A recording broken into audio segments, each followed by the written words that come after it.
Alright, welcome back everyone to another stream of the Great Ace Attorney. Last time we spent the entire stream investigating the circumstances behind Patch's death, I guess. And I guess we also investigated a bit more about the case 2 months ago, Cosne Magundo case. Now, we're about to enter the trial phase. I have no idea what's about to happen, so let's just hop right in.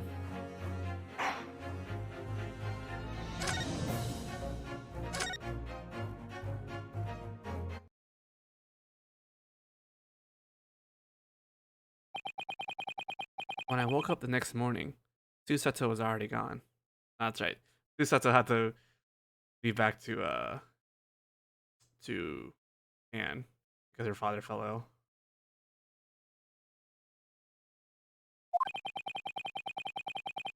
The rain was so strong that I couldn't even see a single meter outside the window.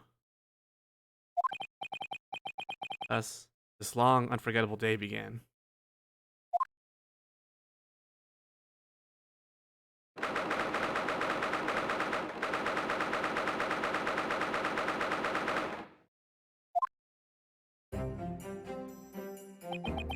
Good morning, Gina. I swear to you, you will be declared not guilty before the day is over. So, where's the other lass, eh? Huh? You know, that, what's her name? That Asian chick that's always with you. What was it? Susie? I don't quite remember her proper name. Oh. She left early this morning. She was already gone by the time I woke up. You just gonna let her off like that? Shouldn't you be seeing her off instead of bothering with me? It doesn't matter. It's not like I'll never see her again, after all. But your trial is different. I only have one chance to do this. Today has to be the day. Good morning, friends. How are you doing, Jean Bean? Did you have a good sleep? Oh, Iris, what are you doing here? My friend is in trouble, obviously. Why wouldn't I be here? The cavalry is here for you. Even Wagahai came. Oh, he's gone. Hey, Wagahai! Great cavalry. That wretched cat didn't even look back when it abandoned its friends. Why not leave it be for a bit, eh? Let's sniff around or something. Oh yeah, I bought this newspaper from a shop outside. Let's see. I have both good news and bad news. Which would you like to hear first? Ryu, Jean Bean? I think we should start with the bad news. You gotta hear both. You might as well start with the good news first, right? Wow, Jean Bean is like 10 times more fun than you. You're such a downer. Leave me alone. I'll just start with the bad news then. Apparently, we're having record rainfall this morning. Carriages all over are being delayed. Really? Bad news was just the weather report? I'm worried that Susie won't make her train into Dover in time. Yeah, you're right. So, what's the good news? They say it should clear up by this afternoon. The train should make it to the port of Dover on time. Thanks. Thanks, Iris. Right? That's great news, isn't it? Nah, not to me at least. At least I couldn't care less about it. That news was surprisingly trivial. Also, here we are. Today's trial is basically the highlight of the paper. Pickpocket girl brutally murders upright pawnbroker. Why am I not surprised? You'd look a right didn't expect anything else. That's just how it is. Nina looks even more upset now. So, at today's trial, Ryu's gonna make the dirty press eat those words. Huh? Then, tomorrow's headline will be like this. Honest pickpocket girl saves the world. How does that sound, Ryu? Oh, yeah. That would be pretty nice, I guess. Don't guess. Press onward with Zolve. Want to eat Gina's pizza again, but probably not related. Do you like my impression of Susie? You loved it, right? This girl's too much for me. Why is this evidence? Why is this evidence? Why will I have to use this later? Well, let's give him heck, Ryu. Let's? I don't know about law like Susie does, but I'll be standing right next to you, cheering you on. Does that make you feel better? If you don't put that thing away, it might just make me feel worse. Thank you, Iris. I'd appreciate your help. And I'll chuck this back. Backseaters.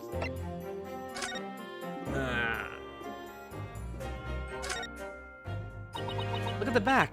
This looks like a pretty big story, too. Find the Ministry of Justice. Possibly a possibility of secret comms leaked overseas. Iris really is a genius. I doubt many 10-year-old girls could understand a headline like this. Communications between Britain and her allies have been leaked to an enemy nation. That's what it says. Leaked? So their messages were intercepted or something? How? I can think of 3 possible ways. What do you think? We want to try it out for ourselves? No, definitely not. Although, maybe this is what Lord Chief Justice Vortex was talking about yesterday. That's right. He was also having his own issue. Like, we're gonna solve like 10 different things by the end of this case. Could be. Looks like Toby got himself caught up in it too.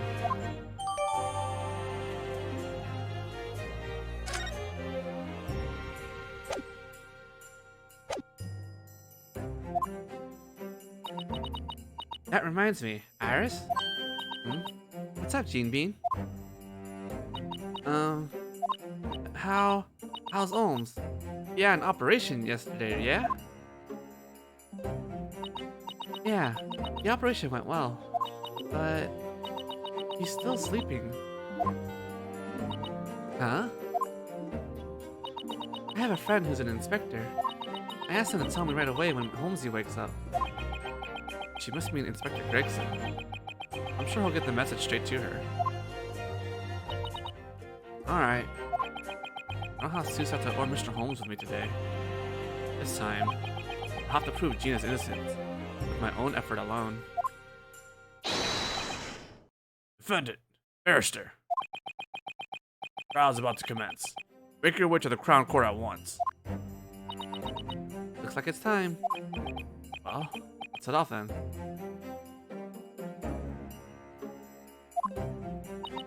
Okay.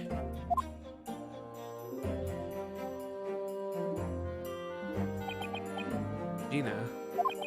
She's acting tough, but I could tell that fear and anxiety threatened to tear her down.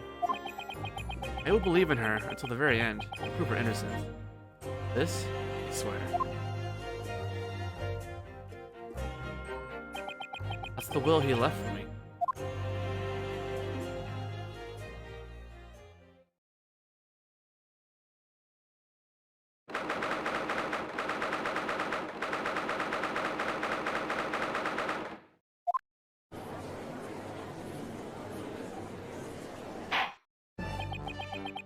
In the name of Her Majesty the Queen, we declare this court is now in session. The trial of Gina Lestrade will now commence. I ask you, prosecution and defense, have you fully prepared your cases? Prosecution is ready. The defense is ready. Lord Van Zeeks, Yes, my lord? how many years has it been since you first disappeared from this Crown Court? Almost 5. Even after the trials 2 months ago, you stand again at the prosecution bench. Is there perhaps something you expect to gain from these trials? Even queerer, your trials of the distant past were of an entirely different character. Once, you would only handle high-profile cases from the noble or political spheres. that true? Now, you stand in the Crown Court to prosecute a simple case of robbery and murder. Honestly, it comes to a shock as to me.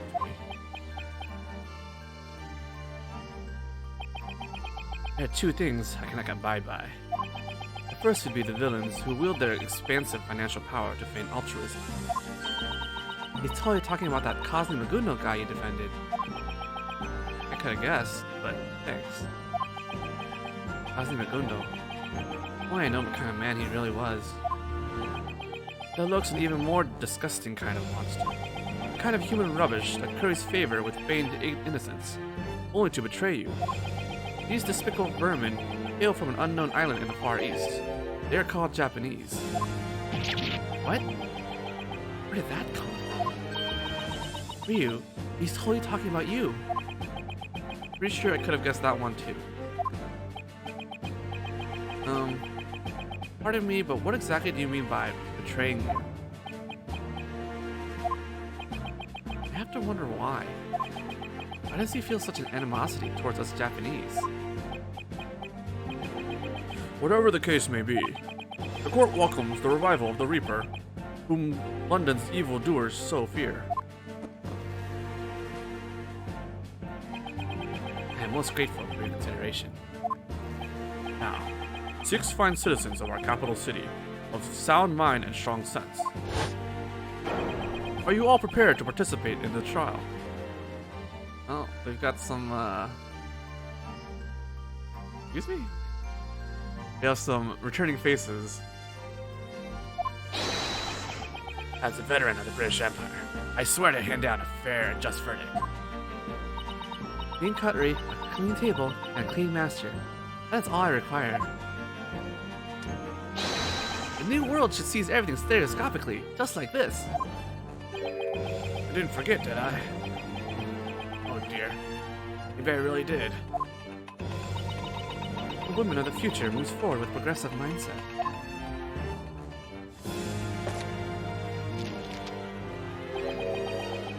I came to London to sightsee. I'm going to see the Crystal Tower now. What? Huh? Nothing wrong with you?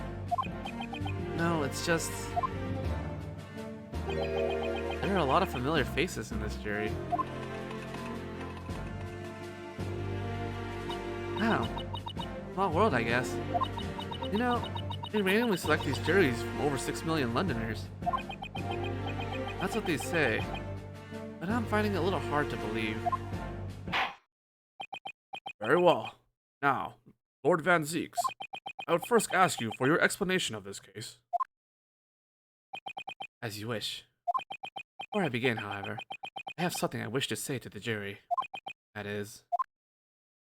that there has never been a case so simple, so obvious a murderer. The victim was a pawnbroker named Hatch. He died immediately after being shot from behind. Here's a photo from the scene of the crime. As you can see, there is a gunshot wound in his back. It is likely that the bullet pierced the man's heart, ending his life swiftly and painlessly. According to the coroner's analysis, the gun was aimed slightly upward. What does that mean? It would mean that the victim was shot from much shorter than it. For example, someone like the defendant. Ah. This is the coroner's autopsy. I wish to submit it as evidence, along with this photograph. Very well. The court accepts these as evidence.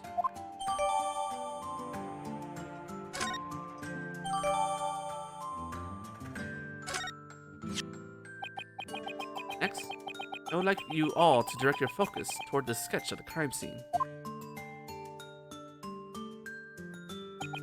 She killed him in the pawnshop storeroom, where his pledges are kept. There are no windows, and the only door to the room was locked. Furthermore, only 2 people were inside that locked room. The victim, Hatch, and the defendant, seated before you. Incidentally, when the crime was first discovered by witnesses, culprit was holding the murder weapon in her hand. Blazes? It's so obvious she did it. Isn't that little dirty child a pickpocket anyway? Yeah, I think she's one of those kids that romps around the East End. No surprise there. I thought she'd snap one of these days. What are you doing, jurors? Hurry up and say she's guilty. She's a pickpocket, so she must be a murderer? You're all jumping to conclusions.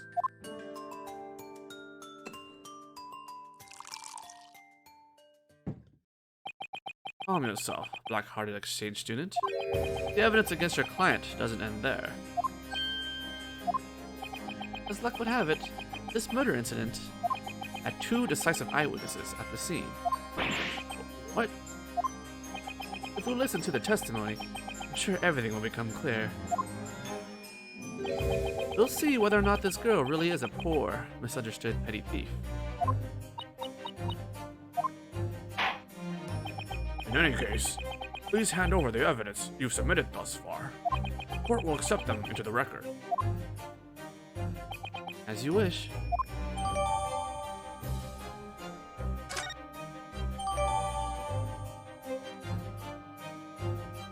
Alright, well. This is bad. Ryu, things suddenly feel a lot more serious in here. Not just you, Iris. Just me.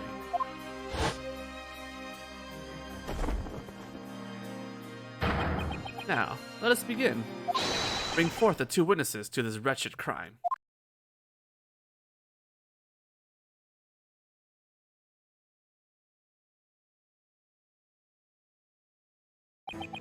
Witnesses, state your names and occupations. Name's Tinny Tinpiller. My occupation? Criminal, bruv. Name's Tully Tinpinner. My occupation? Same as what he said, innit? Elias Gregson, Inspector at Scotland Yard. Yeah, they call us 3 Tin Pillar Men. What? 3. What are you looking at me for? Leave me out of this. Hey, you don't gotta be rude, bruv. Looking for a long-lost brother, you climbed down to London's dodgy underbelly, ain't it? And you kinda look like him, bruv. Ever since we met you last night, we knew just what to call you, bruv. Listen up good, yeah? Ready? New Bro Wally. 'Cause you're a Muppet, see? Please, just stop. I guess the 3rd brother's name is Wally Tinpiller, then. So, Inspector Wally Gregson. Tobias. Pardon the correction, my lord. In any case, why are you, an inspector, together with these ruffians? These witnesses were already arrested by the yards as suspects for a separate crime. Suspects? You mean all 3 of them? I really wish you wouldn't lump me together with these buffoons. 2 nights ago, these men broke into the pawn shop, ready to steal. As luck would have it, they stumbled upon a much greater crime within. What? Do you mean to say that was... Indeed. They witnessed the murder of Hatch, the shopkeeper of the said pawn shop.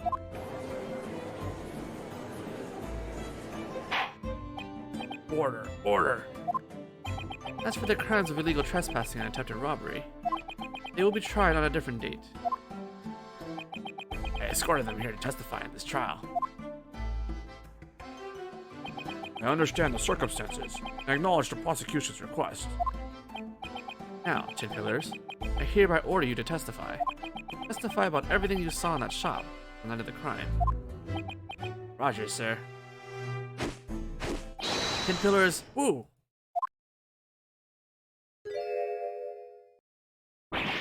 Stop looking at me.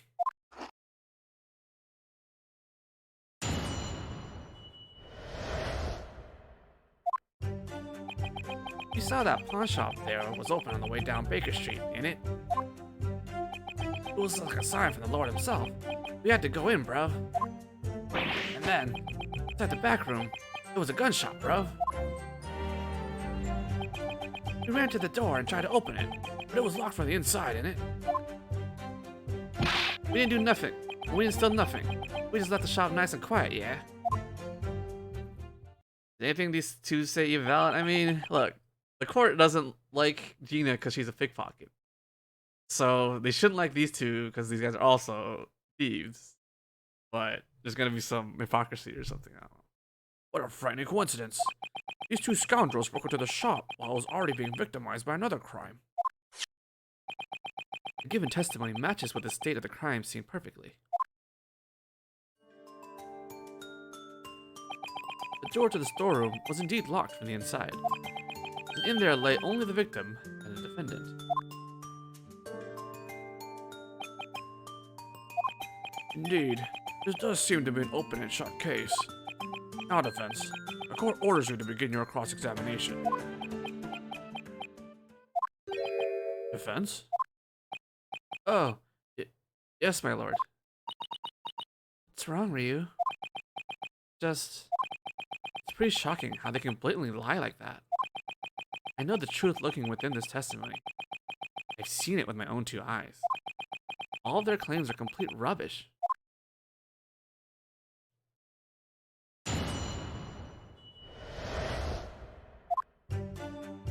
Look at the evidence.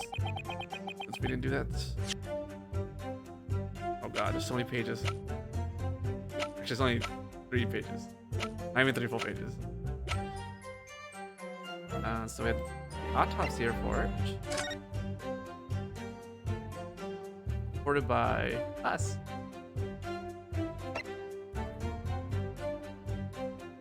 Single bullet, no other external wounds. Slightly upward angle. Behind. Picture. Oh, up there. There.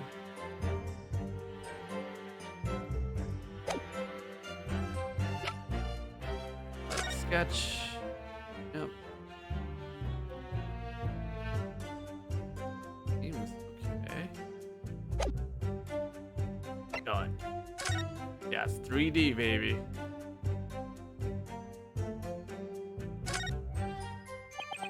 Hatch's pistol. The magazine is empty. Hatch always left his pistol on his desk.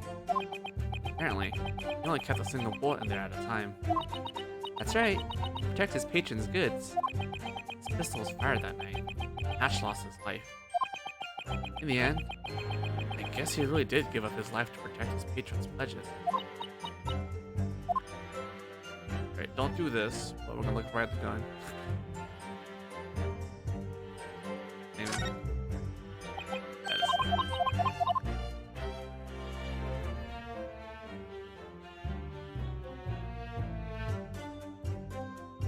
Buffalo's name. Yeah. I'm just not gonna bother till I see something actually.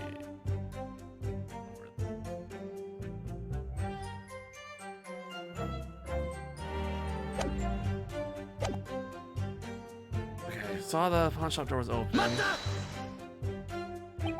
The door was open? About what time did you break in again? About 1 in the morning, bruv. That's about right, ain't it, Tully? Yeah, I think so, bruv. It's about right, ain't it, Wally? Like hell I'd know. If you were there at 1 in the morning, and of course, the door should have been locked. Well, it was pretty dark in there. All I gotta say on that matter, bruv. I'm pretty sure there was a bit of light in there, ain't it? Sounds about right, don't it, Wally? For Christ's sake, leave me out of this. As I recall, the inside was dimly lit when we were there. It's actually the only reason we went in there. Thus, these two petty criminals resolved themselves to break in. At that point, the defendant, Gina Lestrade, was already aiming to kill. How would you even know that? Either way, my stance does not change. Now, let's return to the testimony. When you noticed the door was open, you found yourself walking onto the tragic scene of the crime. Is that correct? Yes, sir, bruv. It was like a sign from the Lord himself. We had to go in, bruv. What kind of excuse is that? It was like, yeah, a revelation of God, or some kind of trick of fate or something. Something like that, anyway. That's our story, ain't it? You shouldn't talk about God like that when you're just opportunistic thieves. Oi, we didn't just go in on a whim, bruv. Honest. We were totally thinking the same thing when we went in there, ain't it? Yeah, just maybe behind that door. We find Wally, our long-lost brother, after all these years. I can't believe he said that with a straight face. But then, next to that, he only went and met someone who actually looks like Old Wolf, ain't it? Don't talk to or about me. Right, don't talk to or about me. Being the lead inspector comes with its fair share of troubles, I guess.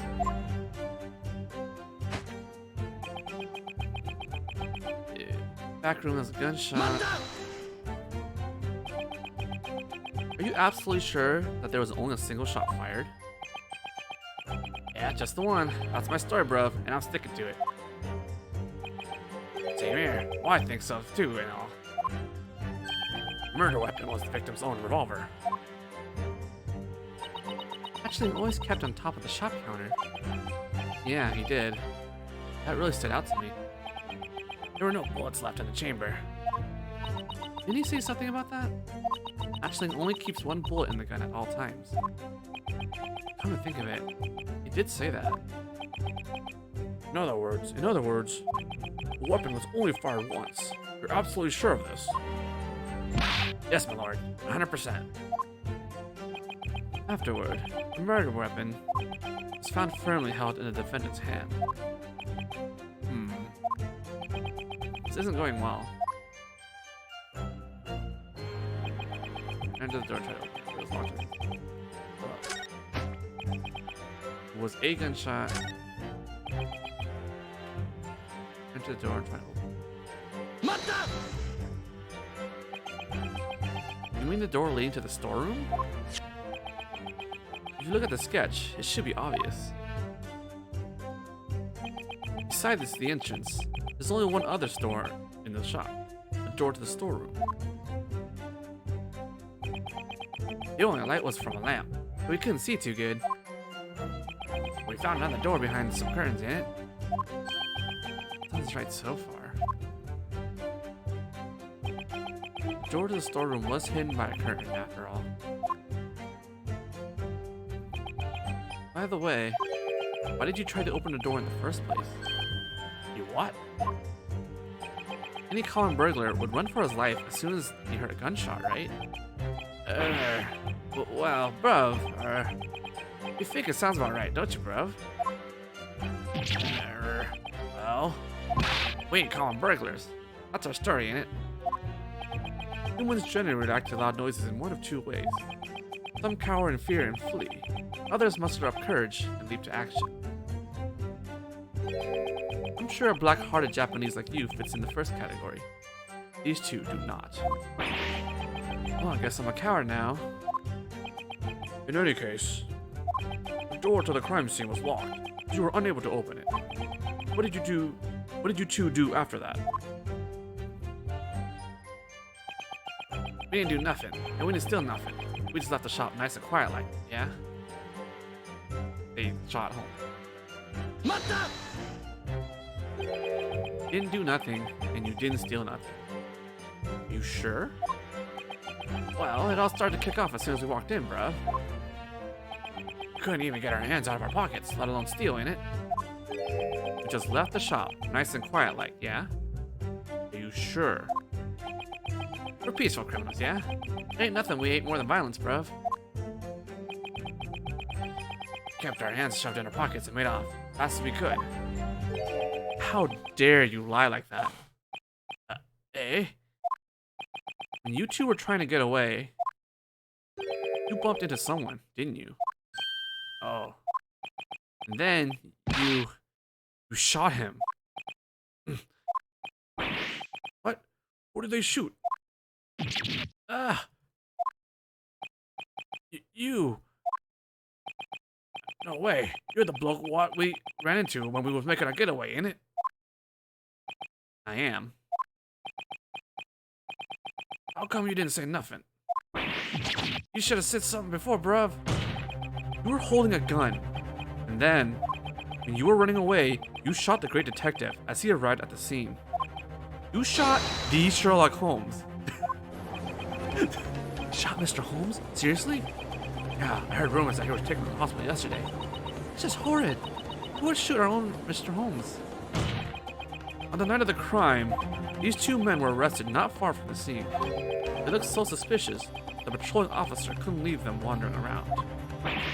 yeah, After a quick inspection of their possessions, the yard discovered a revolver hidden in one of their pockets. Furthermore, there are clear traces that show a single bullet was fired. My lord, this is the gun they had. there does seem to be gunpowder residue on part of the cylinder. Very well. Court accepts it as evidence.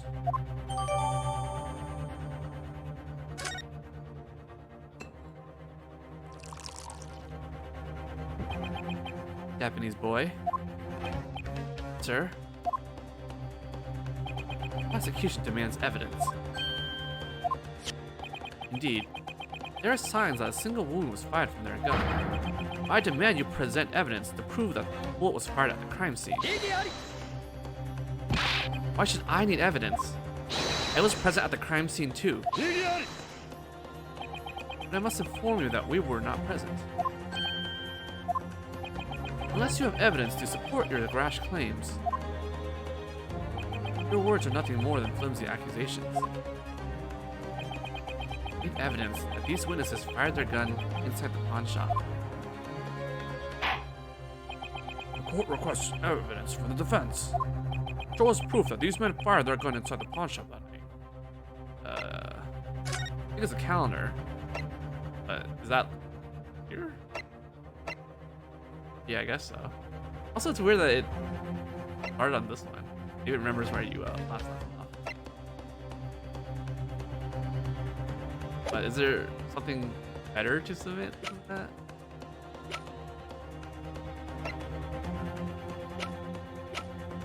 Show us proof that these men fired their gun from inside the pawn shop that night. I want to present this. I'll do it. That evidence is filed in here. Whatever might that be? While we were doing our own investigation, we found several bloodstains. Just lack of faith in the yard. How fitting for an egotistic Japanese. In any case, this contains the reactions of all the bloodstains we found. The evidence for your claim is somewhere in there? Yes, my lord. Very well. The court hereby orders the defense to provide more information. Show us the sample that proves these witnesses fired their gun at the scene. Double check. Not that, it's not related. That's definitely else. What on earth is this? It's a photo we took at the pawn shop on the day of the murder. This is from the scene of the crime? Could this be... Is this not a bullet hole? I can see a bullet lodged inside. Yes. As you can see, the bullet struck a calendar. The date shown is the 16th of April. That's the day of the crime. The incident occurred at 1 a.m. In other words, the shot was fired after midnight, after the date has changed. It may not be decisive, but is this not sufficient proof that these witnesses fired a gun inside of the pawn shop? Yeah.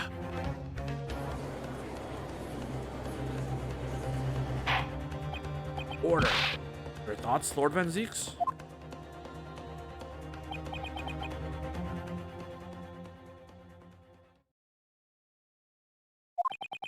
If that is what the defense claims, the prosecution has no objections. Huh?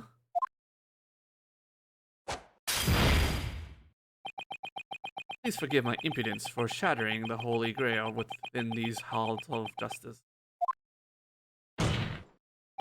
Indeed, these two men brazenly broke into the pawn shop. They fired as soon as someone found them, and then they fled. They are despicable villains. What? Hold on a second. Don't just drop us in it like that, bruv. You swear to keep mum about that, innit? Right, Wally? Tell him. I have no comment. Prosecutor Van Zeeks. Of course, he knew I was going to break down their lies. Now then, I must show my appreciation for the Japanese boy who stands before me. What do you mean? Why, thanks to you, a certain fact has just been proven. What fact is that? We were aware that when we arrested these men, their gun had been fired once. Now that we know that they shot Sherlock Holmes, it becomes clear that they could not have shot the victim. In other words, the Tin Pillars are unrelated to the murder of Hatch Windybank. That's what he was planning.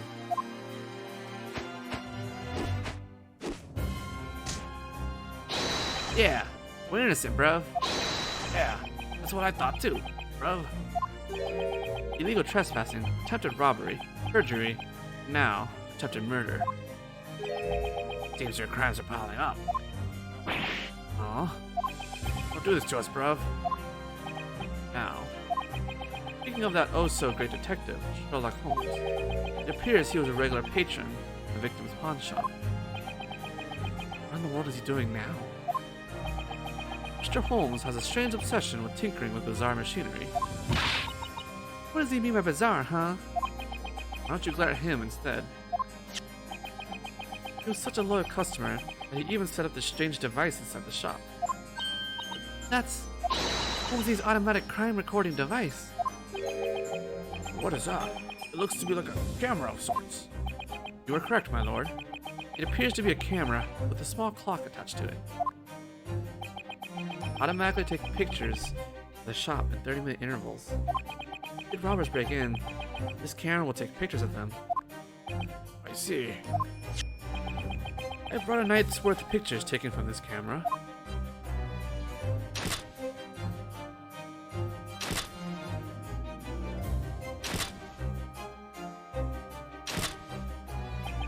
As you can see, if nothing occurs in any given night, it wastes an awful amount of film. It certainly is a rather wasteful security device. 2 of these cameras are set up inside the shop. If we look at the floor plans, they are here and here. But if it only takes a photo every 30 minutes, what happens if a burglar breaks in and leaves in between photos? Perhaps we're meant to pray that these burglars sit and chat for 30 minutes or so.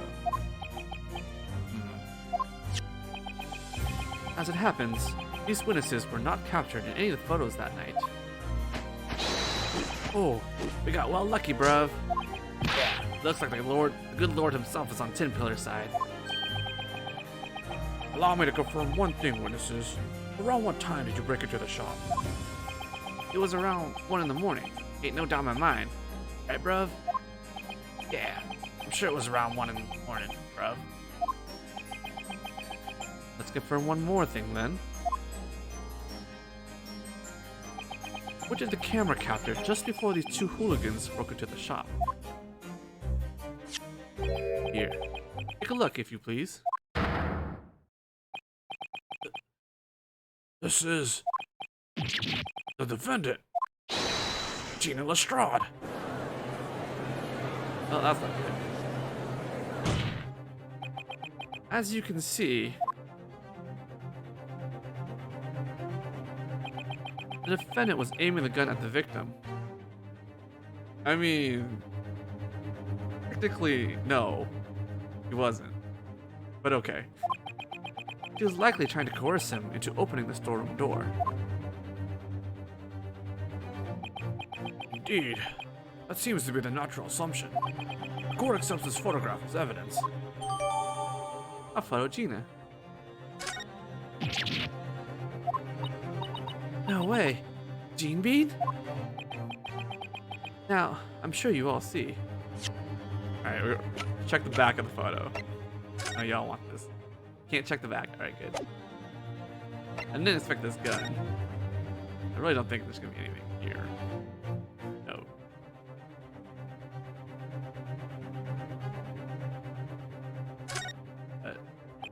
Can't be too thorough, I guess. This chamber can hold up to 6 bullets. At the moment, there are 5 inside. That means only 1 bullet was fired. That's right. And that bullet was the one that hit Holmesy, right? Yes. He was shot right as he entered the shop. That's just awful. Now, I'm sure you all see. There's no one else who could have shot Hatch Windybank, save for the accused. No! Lord.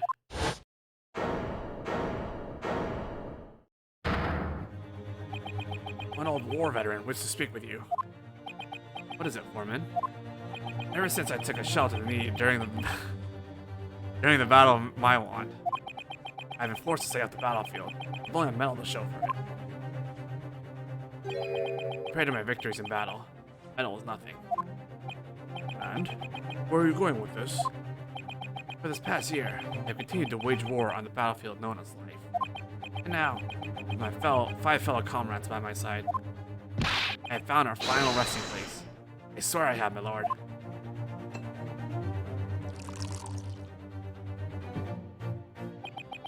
To put it in layman's terms, the jury has reached a unanimous verdict. Am I wrong? Is you wrong, Vermin? You would not be allowed to believe as such. Hey, come on. It's too early to jump to conclusions. Come now, deliver your verdict, my 5 fellow comrades. Beautiful handkerchief and a beautiful verdict. That is a maid's goal. The truth has finally come to light. It's almost stereoscopic. I wouldn't forget. I just can't remember that well. The situation is electrifyingly clear. There's no need to rack our brains over this anymore. I actually feel sorry for those young brothers. They are unlucky. Very well.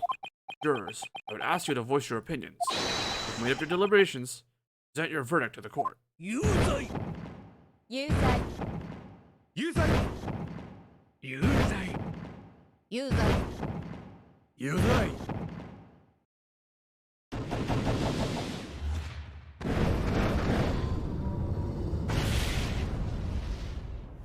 Yay. Seems the jury has reached a unanimous conclusion. This picture must be the decisive evidence that Inspector Gregson mentioned. But Gene Bean didn't shoot anyone. Yeah, of course she didn't. My lord, the defense asserts its right to a closing argument.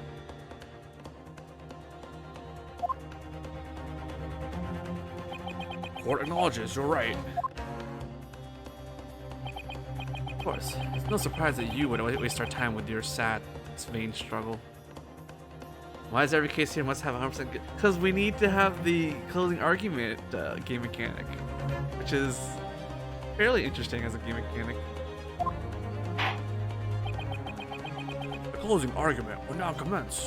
Foreman, are you prepared? Platoon is already in formation. Very well. 6 jurors.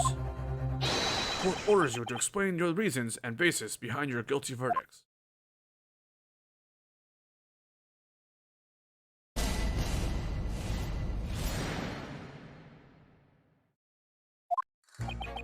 Every bit of evidence points towards the defendant's guilt, you see.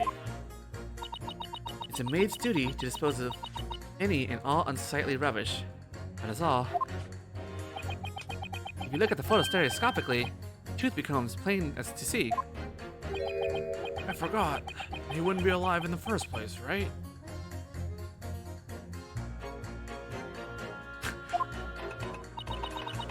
Prepare to transmit my current feelings to the world through radio waves.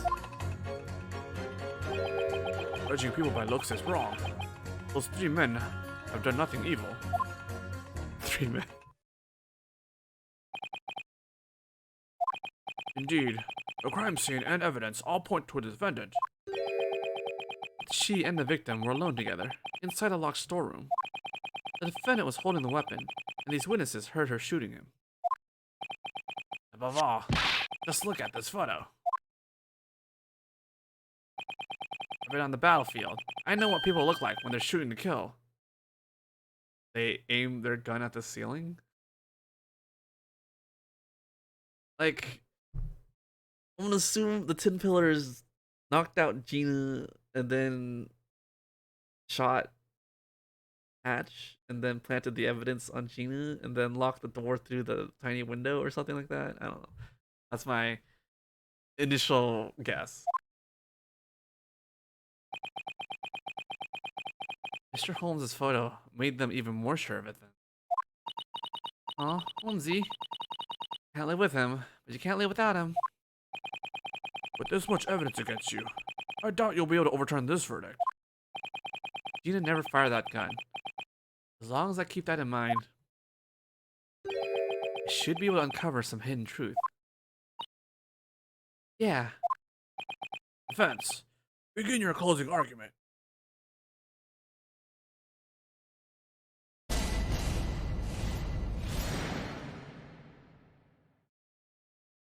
Defense's rebuttal. Every bit of evidence points towards the defendant's guilt. Huh? You're Mr. Gary Deb, right? You rented the room out to Soseki. Well, hello there. If it isn't the defense attorney for 2 months ago. Thank you for your help with everything. There were strange incidents going on at your residence, right? Remember how it was Sherlock Holmes and me who made everything better? I mean, it really helped you out, that's all. Oh, but I mean, I'm not saying that's why you should change your verdict or anything. Who? Thanks to you. The rumors of the curses of my home have been getting even worse. Ever since the current tenants left, I haven't been able to rent out a single room. Huh? When I go to meet my wife in jail, thanks for that, by the way, I'm not sure what to say. Oh, really? Thank you so much. No problem. Oh, but I mean, I'm not saying that's why I'm absolutely not changing my verdict or anything. Ah, okay. In any case, Mr. Gary Dev is paying way too much attention to her too. Oh, God. Needs to dispose of rubbish. That's not really... I see you're intently scrubbing away, as usual. Even a single speck of dust represents failure. That's the maid spirit. When you say unsightly rubbish, when I travel to the market, I always have to pass through the East End. Pickpockets, beggars, even bandits. The East End truly is the rubbish dump of London. I don't think I like the way you're talking. Alright, I suppose I should be more direct. If I could, I would clean up every single one of those back alleys. However, there's already a man doing my work for me. My own great detective. That must be the Sherlock Holmes, right? Indeed. I read the Strand magazine whenever I get a break from working. I love reading the stories of him cleaning up the filth that pervades London. It makes me realize that our great detective is really the great maid of London. Yeah. Sure. Mr. Holmes is a maid now? And it makes me all the angrier. How dare pure rubbish shoot our poor great detective? But people, the defendant is not the one that. Yeah, Gina didn't shoot Mr. Holmes. One of the Tin Pillars did. Whoever it is, doesn't change the fact that they're pure filth. No, wait. I have to make sure we're clear on that point. Fine. And I will change my statement. tin pillars are pure filth. They deserve death for showing our great detective. How is this related to the guilty verdict of Gina Lestrade? This court is a sham.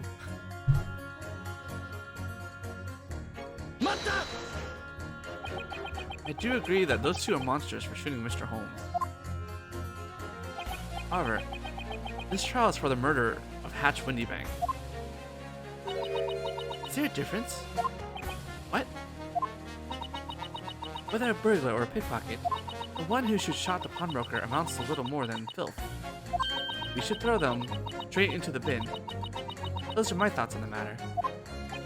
I don't think it'll be easy to change this maid's mind. Hey, Ryu. It was one of those two weirdos who shot Holmesy, right? Yeah. There's no mistake about that. Well, I hate them too. Iris. Do you think we could find a way to use Miss Maid's statement as a weapon? Good question. I'll listen to the jury's findings one more time.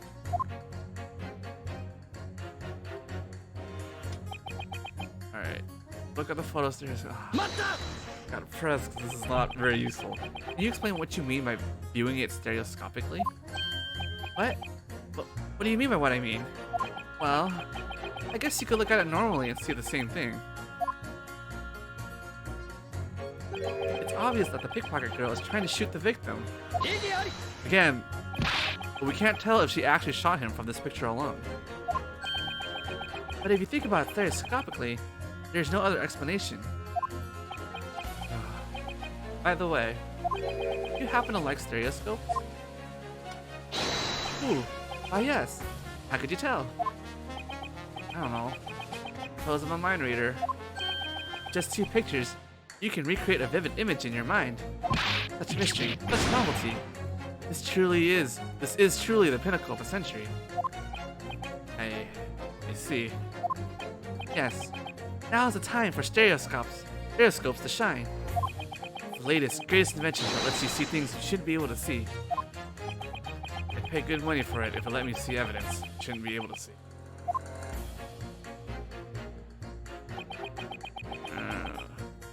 This guy, alright.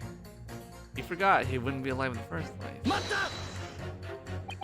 Excuse me, what have you been mumbling about over there? Something about forgetting something? Oh, pardon me. As you can see, I am a surgeon. A surgeon? I actually didn't realize. Those who perform surgery aren't actually acknowledged as doctors here, eh? We surgeons fight on the front lines of modern medicine. So what did you forget? Oh, well, you see, it's rather embarrassing to admit. Yesterday, I cut open a patient's stomach, as I always do. But when I finished, I couldn't find my lancet anywhere. What? Did he... See? You can't help but imagine the worst. I just can't stop wondering about it. Could I have left the lancet inside him? No. There's no way I did.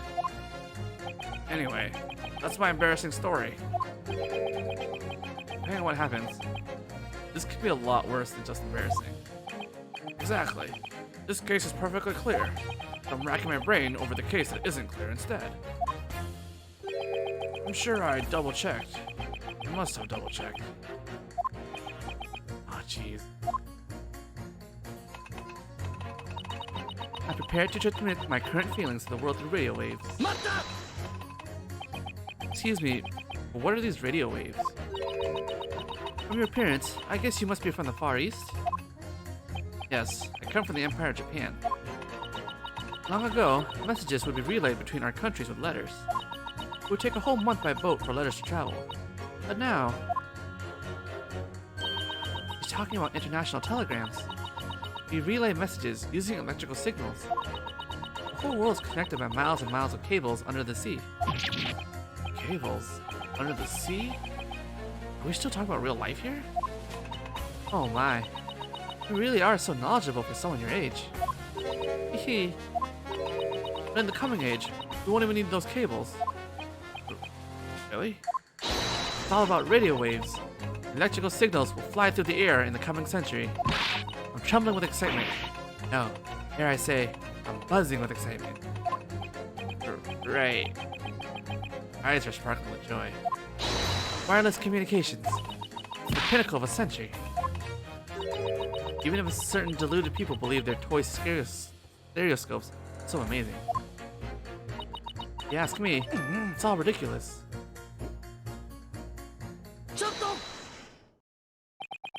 I noticed you were getting a little angry there, Juror 3. What do you want? You look like you have something that you want to say about Juror 5's statement. Though, I'm sure I can guess what it is. And I'll just say it. Look at me, you. Me? Who else could he be talking to? How dare you call the stereoscope a toy? That's just what it is, isn't it? Oh wow, it lets you look at things in 3 dimensions. Take a look around you. Everything is already in 3 dimensions. Ouch. I don't think I'll recover from that one. All there is to it, absolutely useless. You just don't get it. What? Being able to look at a picture stereoscopically. Imagine the possibilities that hide behind this simple revelation. You might not be able to, but I'll tell you. What would those possibilities be? For example, let's say we had a picture of the crime scene. Okay, I see where this is going. I just remembered the locations, the positions of the cameras.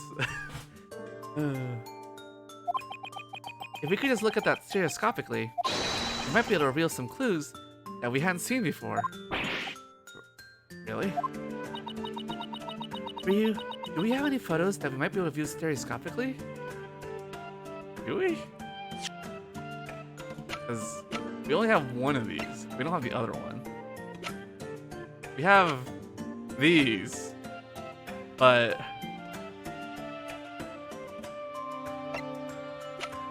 I don't see why you present them. Like, I want this, but I don't have the other one. Do we have any? Yeah, sure. Picture we can look at stereoscopically? Yeah, of course. I have one. What if I just present this? Will I get the other picture? I'm doing it. Alright, Juror 3. Did you really look at these pictures stereoscopically? Why, of course, Mr. Attorney. And if you please. Okay. I'll just need. Oh, I don't have it. I don't have it. I don't have it. I don't have it. I don't have it.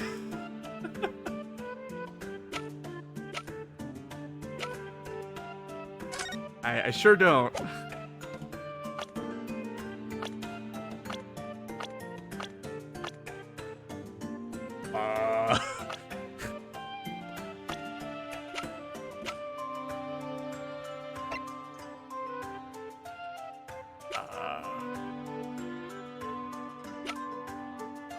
Cat pictures. There you go. Hey, what? What do you mean by one more photo? Oh. I should just present the armband then. Wow. You Japanese really are behind on the times. You defense attorneys don't even know how stereoscopes work? Oh. Of course. What is it, Iris? You need 2 pictures to use a stereoscope. Like this. One on the left, and one on the right. True, but pictures taken at the pawn shop are just regular pictures. Could you be any more clueless? If you don't have a second picture, you can't look at it stereoscopically. What do I do then? And if we get one more picture, we should ask him again. Heh. This arrogance is really getting on my nerve. Well, defense, resume your closing argument. What a detour, dude. Like, I hate everyone here. Alright, final photo, we'll do that later. That. Okay. These 3. I just absolutely hate all the jurors. Excuse me, are you Dmitry Demiglaski? The Russian revolutionary? Revolutionary? Yes. There are many rumors. Rumors. I look like this, like bad guy. So he knows. I am called many names. Revolutionary, murderer, dictator. So what are you, really?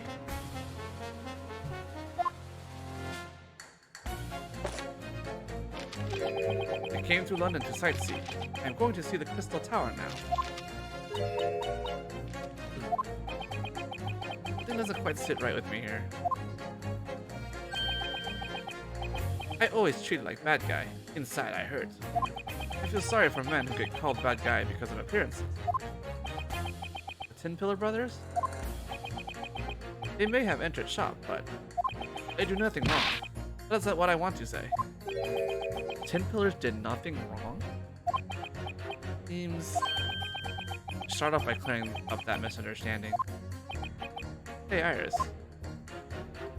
Hmm? What's up, Ryu? The jury is selected from citizens of London, right? Yep. Cool, right? But then... why is this clearly suspicious sightseeing Russian revolutionary chosen? I was wondering the same thing, honestly. What's a sham? What can I do with these 6 assertions?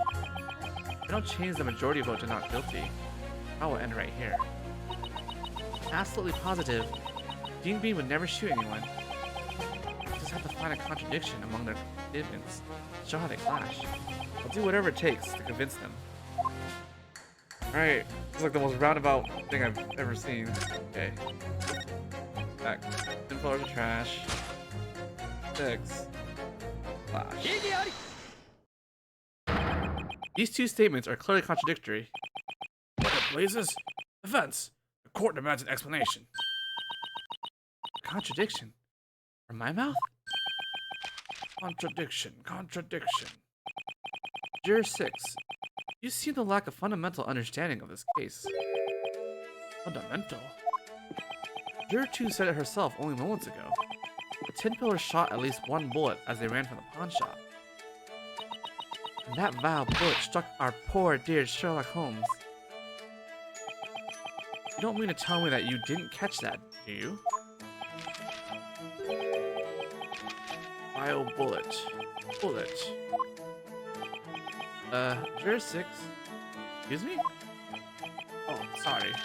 My English not very good. Does that mean you really didn't catch that? I'm sorry. I did not receive that. Huh? Oh, here. Bullet. Small metal object fired from a gun. You need to tell me this. I am from Russia. Who on earth chose someone like this to be a juror? Seriously, who? So, these evil-looking men told a lie? They say they know nothing, but they actually shoot at the man? Yes, that's correct. Oh, lying is bad, especially for evil-looking men. I don't think this is related to their appearance. So, maybe a stolen nothing is also a lie? Is it? According to the Yard's investigation, nothing seemed to be missing from the pawn shop. I believe no one now. Hey, maybe you should be a little more gentle with your mouth. I must see with my own eyes. But you can't really do that. We're in the middle of a trial. Come on, Ryu. Of course we can. It's real simple. Huh? All we need to do is use Holmesy's automatic crime recording device. Oh. If we compare the photo of Gene Beam to the one right after, we can tell right away what's been stolen or not. Right, Mr. Prosecutor? Good grief. How shameless of you to address the prosecutor during the closing argument. This is the photo in which the accused entered the shop and threatened the pawnbroker.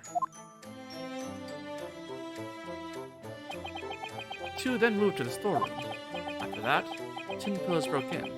Soon after, they heard a single gunshot. Fortunately, no photo was taken of that moment. However, this photo still shows the state of the counter after they fled the scene. Who wrote the light? This is after Holmes was shot, right? From what I can see, it doesn't look like anything was stolen. Yeah, there's not really anything missing from the second photo. So the evil-looking brothers half-lie. They shoot once, but steal nothing? Seems to be the case. Good. It's not good at all. Anyway, I make a mistake. If these men lie, I want to hear more.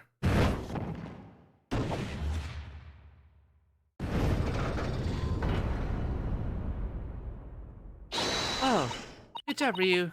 The balance tipped back to our side a bit. It all starts with one. I'm sure there's some truth we just aren't seeing yet. Once I can find that truth, we could turn this trial on its head. Very well. Defense, resume your closing argument. Court shall also accept this photo into evidence, in case we need it later. I mean, I could stereoscope those two photos, even though they don't... Sure.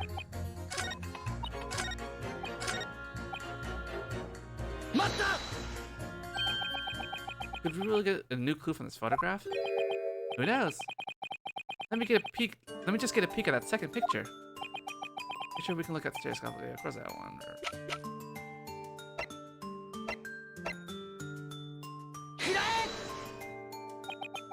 Alright. Look at these. Picture number 2.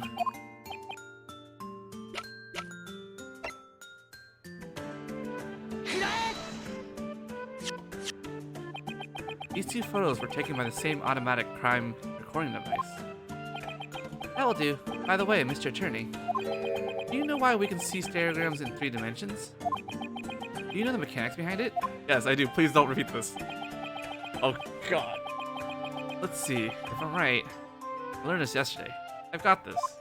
Am I gonna be quiz on this? Or is he just gonna... Yeah. The views from your left and right eyes have a very slight difference in alignment. The difference is synthesized to one 3-dimensional picture inside your brain.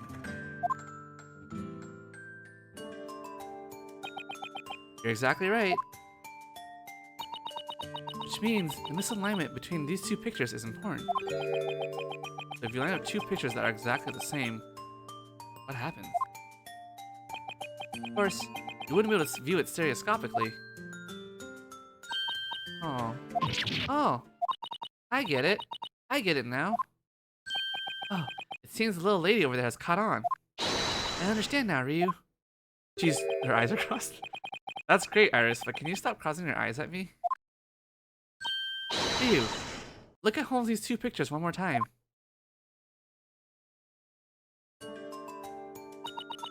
There's a clear difference between the 2 photos, isn't there? Of course. Nina and Hatch are only in one of the pictures, right? Yep. You can tell that at a glance. Now, how about we have a look-see stereoscopically? Alright, I'll give it a try. Okay, let's see. I should cross my eyes until the 2 photos overlap. Try and get the quill in the middle pictures to overlap. Oh, am I supposed to be doing this?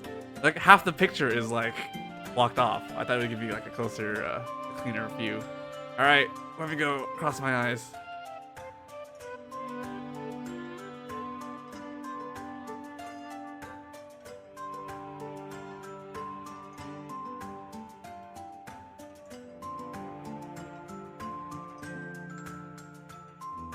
Oh, ain't happening. Ain't happening.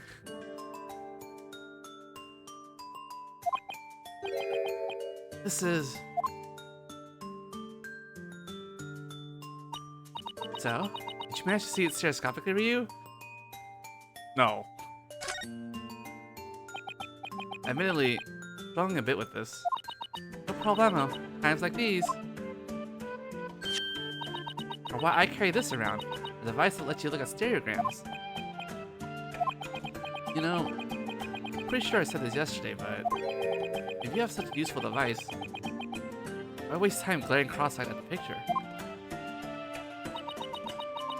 Did you already forget my response? Well, it's sort of a charm looking at it with your own eyes, don't you think? Anyway, let's fire this baby up. Here goes.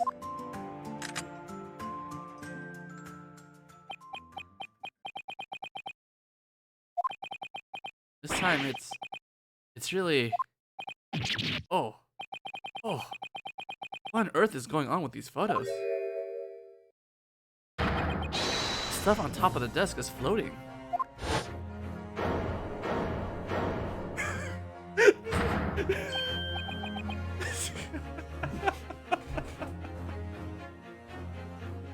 Yes, that's exactly what is happening. This is the other ability of stereoscopic vision. The other ability? But what on earth does this mean? Everyone has their eyes crossed. Why are the things on the counter floating? If you think about the principles of stereoscopic vision, you'll come to see the answer.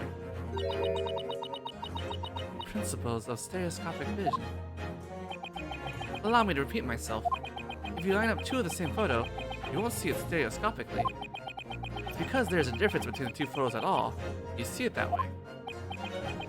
Then, in that case, at a glance, what's on the counter looks untouched in the pictures. But in reality, there's a slight misalignment in the locations. Exactly. Now hold on a moment. The whole being able to see the photos stereoscopically being simple. But why are these photos misaligned? Where's your counterattack, Oriental attorney? What? Me? How would I know? You do know. I think it's very simple. What? Really? Let's see. How about we think about this in order? First, at 1 a.m., this picture was taken. And then, 30 minutes later, this picture was taken. What's more, in the second photo, things on top of the counter are slightly out of place. Which means what? During that 30-minute period, someone moved the things on the counter. Someone moved the stuff on the counter. That hasn't been mentioned in any of the testimony. Oh, I see. This was quite the detour. But here it comes. We're finally going to reach the last stop of this closing argument. If that's the case, next question is clear. Who exactly moved the things on top of the counter? You mean to say you know the answer? Of course. Who was it that caused the slight difference between the pictures? That's easy. Alright.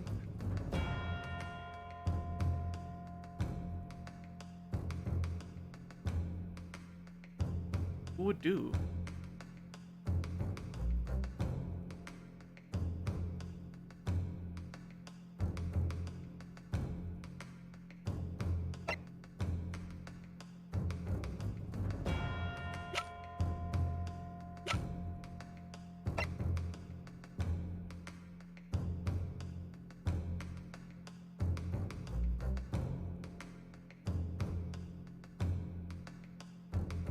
I don't know.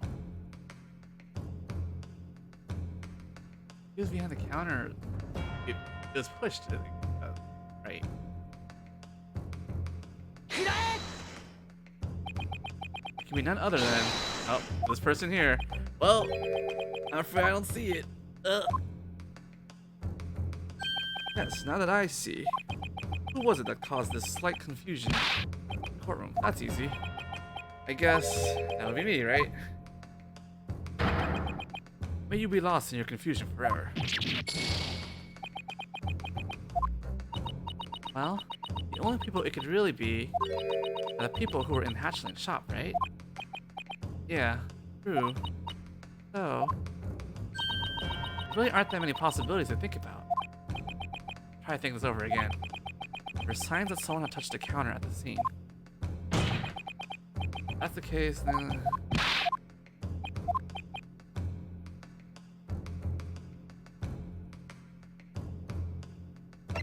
Gina?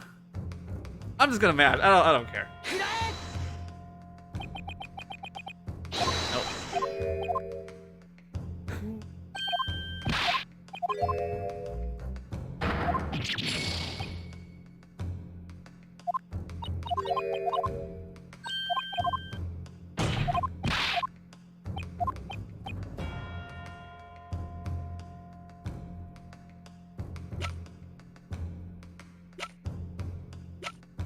Like, the reason why I don't want to pick any of these guys is because which one do you pick? Small one? Big one? But no, he was shot immediately, so it's not him.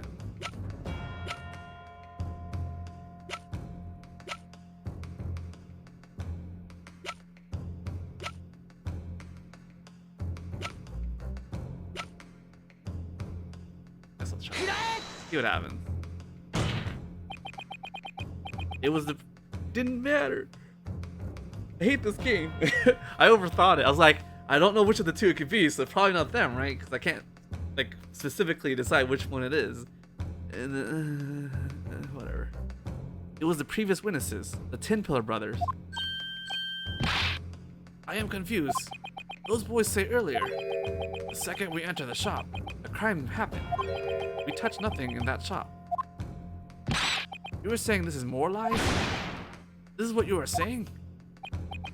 Yes, sir. But surely they weren't the only ones. Right. The defendant is a pickpocket, yes? She could have very easily ransacked the counter.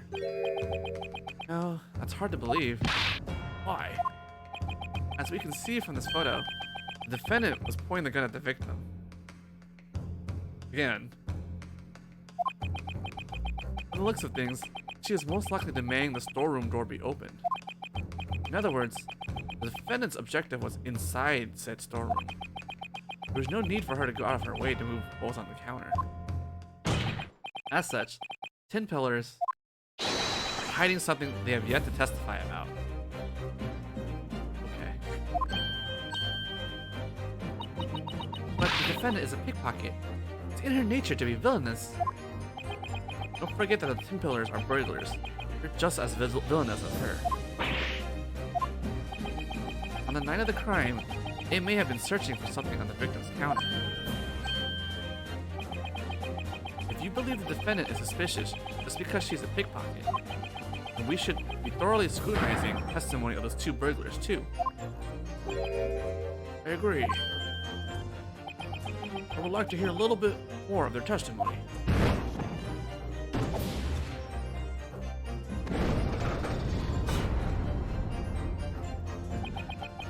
Does everyone understand now? Imagine all the wonders in the world of stereoscopic vision.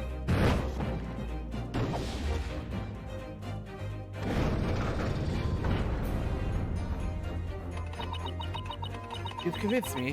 When this trial ends, I will head straight to Regent Street to buy a stereoscope.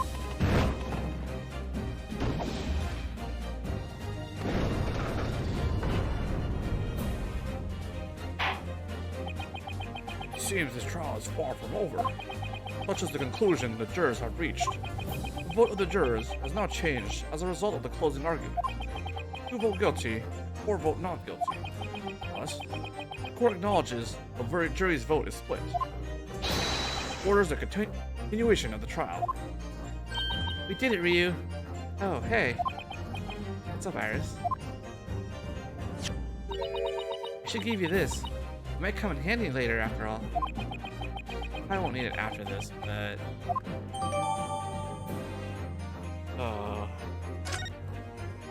Now, Lord Van Zeeks. The court orders further testimony from your previous witnesses.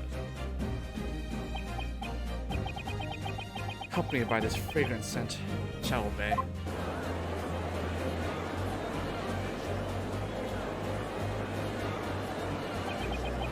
For now, at least we get one more chance to corner these witnesses.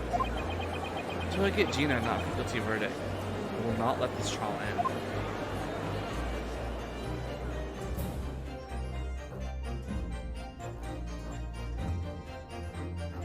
continued. One cross-examination, one closing argument.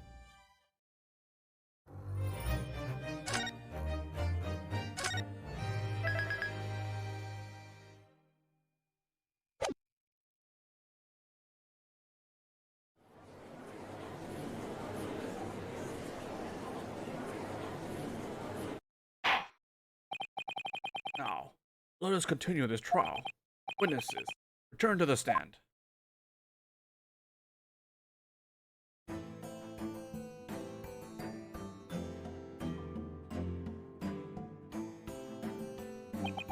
I trust you were listening carefully to his closing argument. Yeah, bruv. Couldn't keep our eyes off for a minute, bruv. Mr. Tin Pillar. Yeah? Yeah? Going. In your previous testimony, you said... Well, it all started to kick off when we walked in, bruv. Couldn't even get our hands out of our pockets, let alone stealing it. But now it's clear that you are lying. Mr. Tin Pillar. Yeah? Yeah? On the night of the crime, we were searching for something on the counter at Hatch's Pawnbrokers. Oh, he wasn't, bruv. How'd you know, bruv?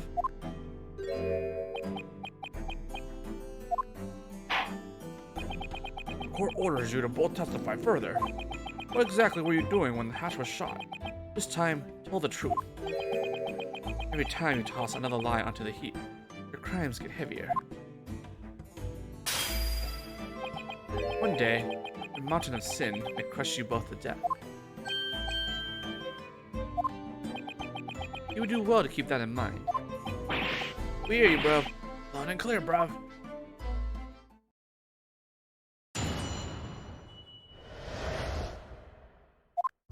Breaking 2. Yeah, sure, we had a rummage on the counter, but we weren't certain for nothing, bruv. You gave us a heart attack when that gun went off. That's when we knocked stuff around, ain't it? Not being funny, but it was proper scary. The murderer couldn't have come from the storeroom. We sort of tied the desk, right? Tried to scamper. Harper. They ran into you lot, ain't it? Get it now, bruv? There's no way we'd have been able to shoot that shopkeeper, ain't it?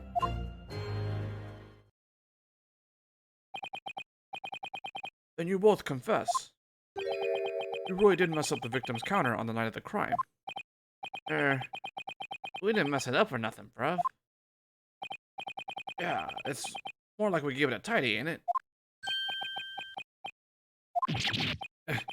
Well, if you want to make a thing of it.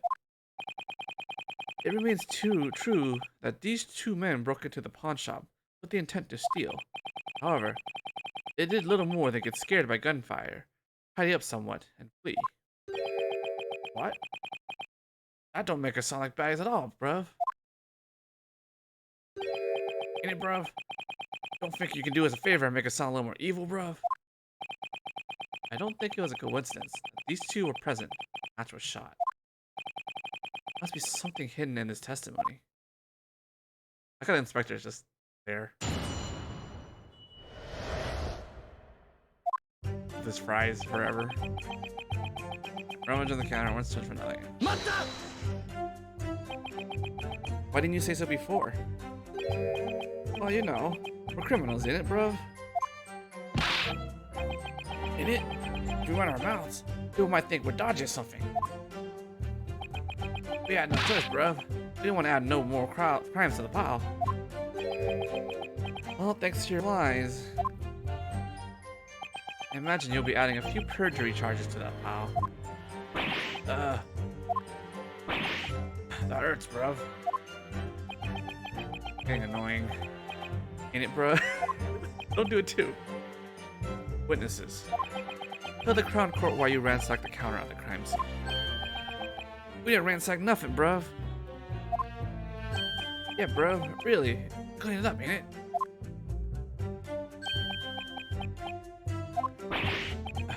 Alright, alright.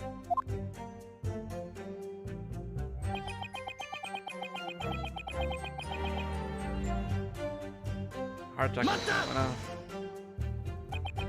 In other words,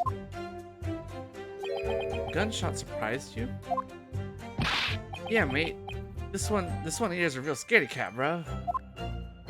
Shut your mouth. Not being funny, but the noise was so loud, it would have woke up my dead man. He was all like, "Wow!" And then he toppled right over onto the counter. A pile of ledges fell, a candle stand fell, and that skull was rolling all over. The French doll's head came clean off. Photo frame fell over. The scale fell on the floor. Sounds like that in itself was pretty loud. Not being funny, it was so loud that even my revived man would skedaddle back to her grave. And in any case, that gunshot must have really surprised you. Well, of course, bro. The world's all quiet. And then suddenly, like, bang, in it.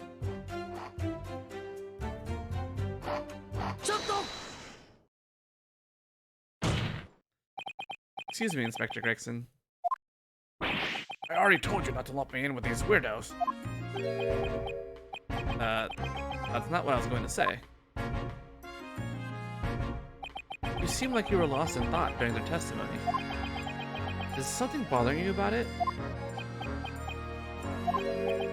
It's probably nothing important. I shouldn't let something like this bother me. I already know that. It's not like we'll solve this case by getting caught up in tiny details. Yes, it is. If it's bothering you that much, why not just tell us?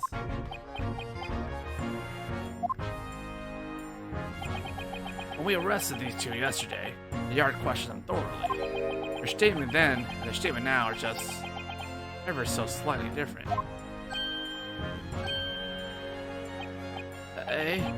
Is it really, bruh? I'm sure they said that they heard the victim cry out shortly before the gunshot. Well, maybe we did say something like that, ain't it, bruh? It's just a small thing, I'm sure. But maybe they're being deliberately vague. I don't think it's that far-fetched. If the court finds your testimony to be deliberately vague, then we'll have no choice but to consider a very severe punishment. Two of you. No, we won't leave out any more details, bruv. I swear on me, dead mom. Hey, I just remembered something. I'm sure you did. You would do well to add it to your testimony, then. I hear you loud and clear, bruv, sir. Just before the gunshot, we heard someone yell. Hand over that gun.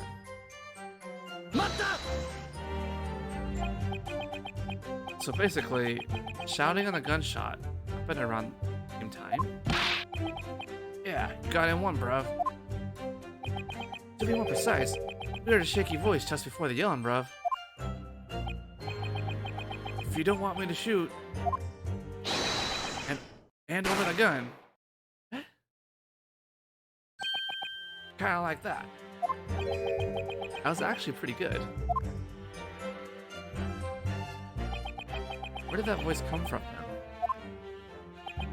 Of course, it was from the inside the storeroom, bro. From the crime scene then? The voice you heard was Hatch Windybanks, I presume. Yeah, bro, of course. Of course, bro. Who else? That means you two could recognize Hatch's voice? Hey, come again, bro? You just mean what he says, innit? Yes, of course. Oh, wait, no. We don't know nobody named Hatch or nothing. I swear we did, Mom. We were just spooked by the prosecutor, see? So all we could do was say yes. If you wish to live another day, you had better testify honestly. Yes, sir, bro. Of course. Gotta keep this professional, innit? Of course. Why wouldn't we? Don't want anything get off in here or nothing, innit? Wow. Shortly after, there was a single gunshot from inside the shop. You two fell to the floor in fear, meanwhile knocking everything off the counter.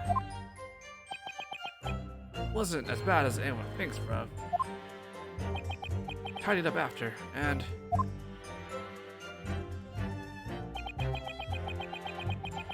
Shopkeeper was the one...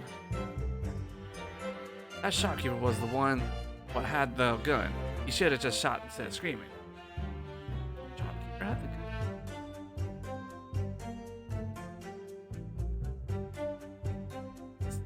It's confusing. Is Hatch holding a gun? Yeah, I think they were both glaring and aiming guns at each other, ain't it?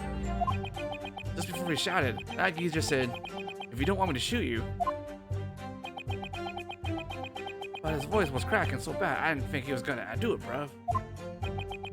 Told that Hatch always kept a gun on top of the shop counter. He was fully prepared to shoot someone head to protect his pledges. By someone, I mean himself. I feel his resolve was rather misguided. Yeah, well, looks like he was aiming a gun at the baddie last night, bruv. Probably just got shot because he was taking so long, innit? Not being funny, but if you had the time to speak, you should have just fired earlier, bruv. Did you hear the gunshot immediately after the shouting? Yeah, it was almost at the same time, bruv. And over that gun. Just like that. Actually pretty, yeah. And we heard someone falling over. And it was dead quiet in the storeroom after. We cleaned up the counter sharpish. So they're implying there were two guns? They each... What? But... Down in Gina's hand.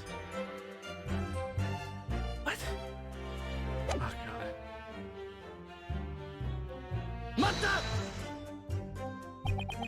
The door to the storeroom remained locked throughout all of this, correct? Yeah, bruv. It just went dead silent. It was well scary, bruv. We tried opening the door ourselves, but it was locked, ain't it? If I remember correctly, the door was locked from the inside. Yeah, you hit the nail on the head, bruv. Behind the fog is what was going on inside. Opening the door the only possible way to see inside the room. There wasn't a keyhole, for example? Maybe some kind of peephole? Nothing comes to mind, innit? You wouldn't remember, bruv. We didn't have the time to worry about the little things, bruv. That's what makes us scoundrels. We don't pay attention to details. One day, we'll be proper villains. You can stop now. The defendant had collapsed next to the victim's body at the scene. If I remember right. Gina was unconscious at the scene, holding the pistol. In other words, two scoundrels did not enter the storeroom. Is that correct? Yeah, you hit the nail on the head, bruv. We couldn't get in if we wanted to, bruv.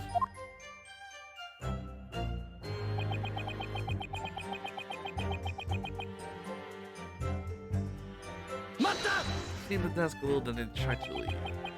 And that's when you shot Sherlock Holmes. Well, we do feel pretty bad about that, bruv.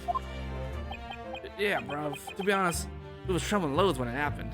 It doesn't matter how much you trembled, you still shot him. Also, it was like our minds went totally blank. Your minds could have been rainbows for all I care. You still shot him. Oh. And then we kind of managed to get away, but it looked so dodgy that we got arrested on the spot, bruv. Your gun was then confiscated by the constable, correct? Yeah, that's about right, bruv. But I just want to say one thing, bruv. Yeah, now, bruv, there's no way we'd have been able to shoot that shopkeeper in it. No way. How can you be so sure? Well, I mean, yeah. I know why, bruv. The shop was empty when we went in, bruv. The victim must have already moved to the storeroom. The accused threatened him with a gun, so he locked the door from the inside. In other words, These two men did not meet with the pawnbroker at all that night. Correct? That's it. Exactly. This guy knows his stuff, bruv. You wanna apologize, bruv? Well, the 10 pillars didn't meet with Hatch at all? Is that really true? That's all I have to work with. What's wrong, Ryu? You look super tense. If you're tired, have some of my herbal tea. Oh, thanks. No one as logical mind as you might laugh at me for this, but I still feel like the 10 pillars are hiding something really important. I don't have any basis for it. It's just a gut feeling. I get it. But you know, even gut feelings can really be logical at times. Huh? A person's facial expression, eye movements, word choice. You can consciously take note of that information, analyze it. And then before you realize it, you come to the conclusion that they're suspicious. If I were you, I'd trust my gut feeling. Oh, Iris. Sometimes I forget which one of us is supposed to be the adult.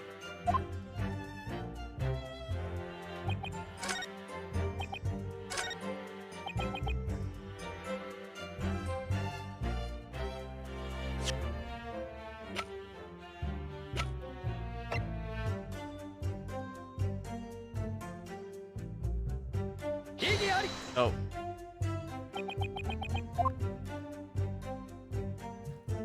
I'm trying to figure out, like, what am I supposed to be doing?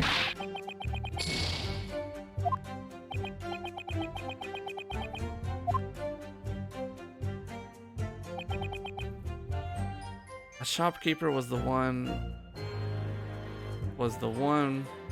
what had the gun.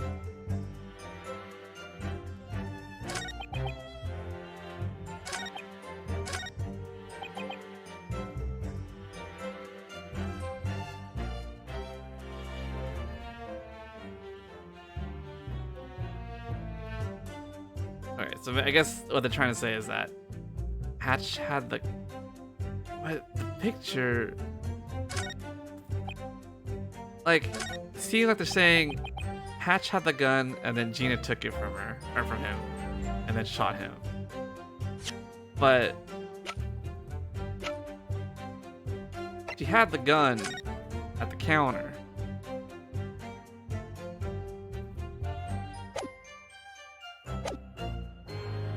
So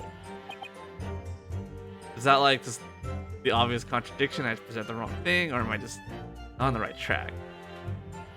Do it again, I guess.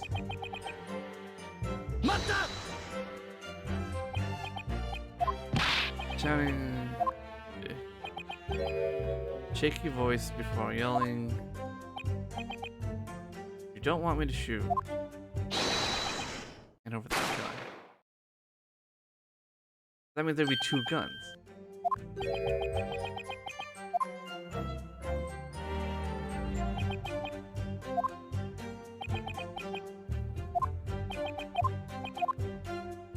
Don't know if it's hatches.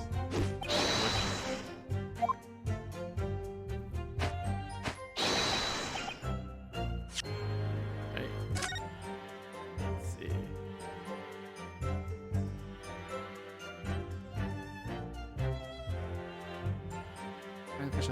If you don't want me to shoot. Shaky voice yelling. If you don't want me to shoot, hand over that gun.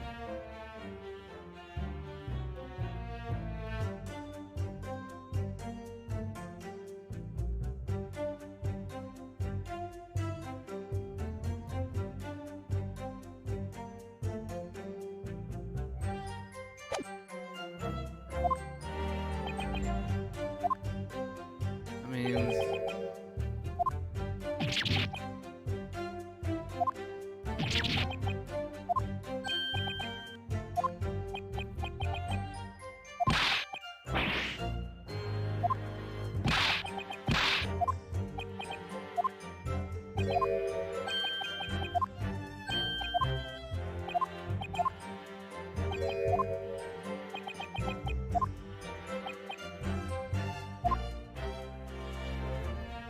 Like, this gun thing is really bothering me.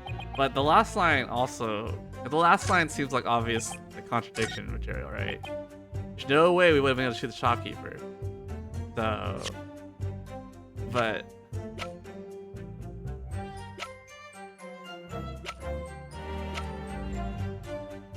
Well, I guess if I show the, if I had some evidence that showed the little door, the window door thing, then I could present that. Do I have anything like that? Because you can't see it in these pictures. You can not, well, you can't see it in the pictures.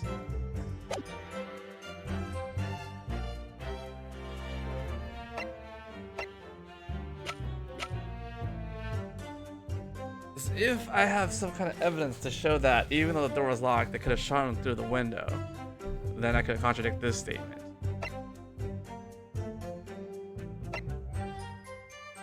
Is it one of these? I don't think so.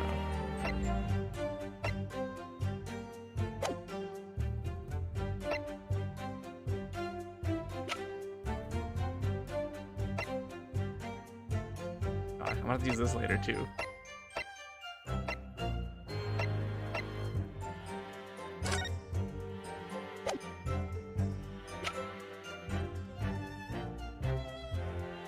I guess I didn't look at this, right? Alright, check the bottom. Alright, I don't see shit. Slide the two photographs in here, and then snap them in place. And then you look through here, and they appear to be two-dimensional, right? Yeah, but it's a bit of a pain to get the photos in the right position. This is a pretty interesting little gadget. I wonder who came up with it. I feel like this would be used, like, near the end.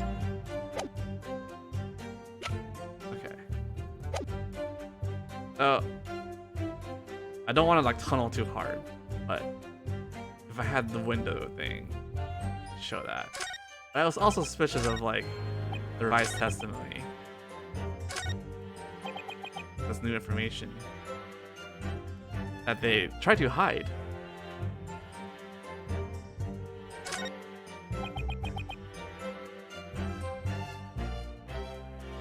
This is also very hard to understand because it's very chopped up English. The shopkeeper was the one what had the gun. Who had the gun, I guess?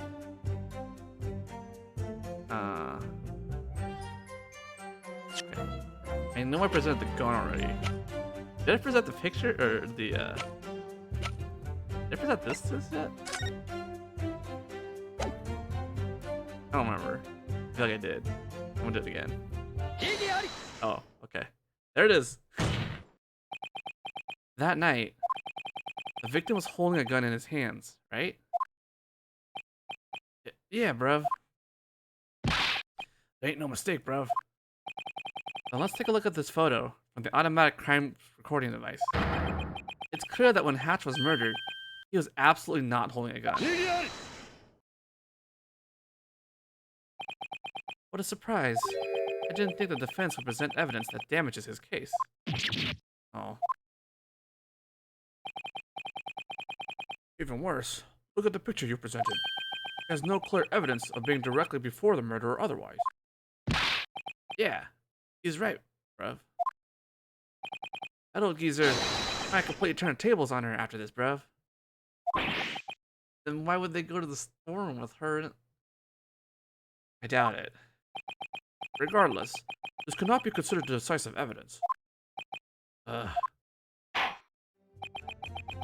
Let's return to the cross-examination. Are you prepared, witnesses? 10 pillars, move!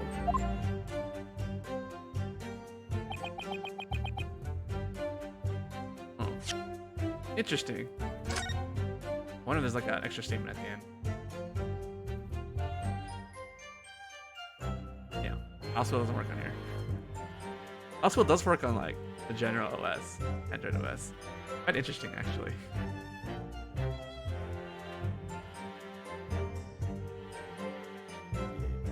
Actually, I can just track from here, right? Yeah. Here.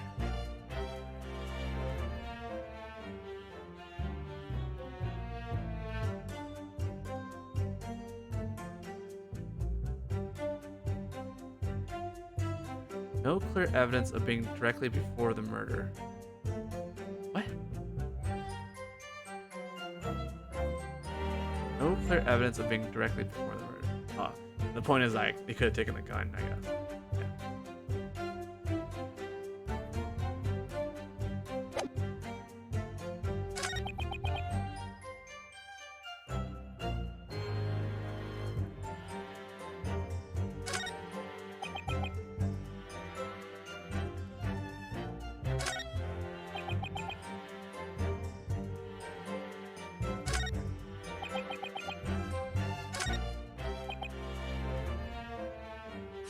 Like, this line really makes me want to do anything. But I still have this.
And over that gun.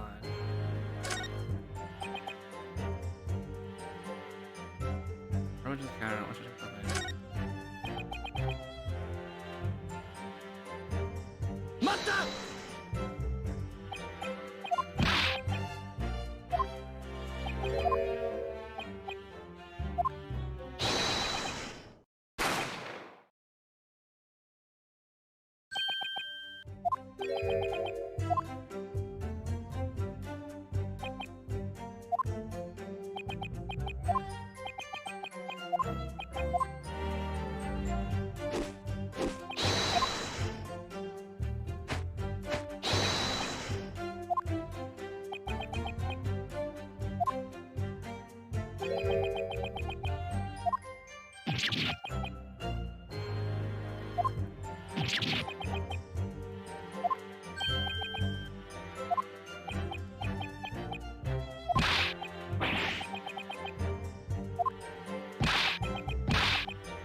conscious of the scene holding the pistol.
Just know there's a gun.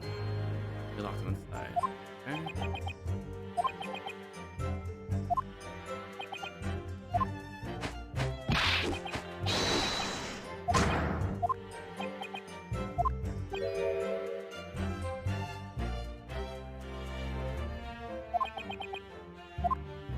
Like, this line is absolutely suspicious. But I'm trying to figure out what this is.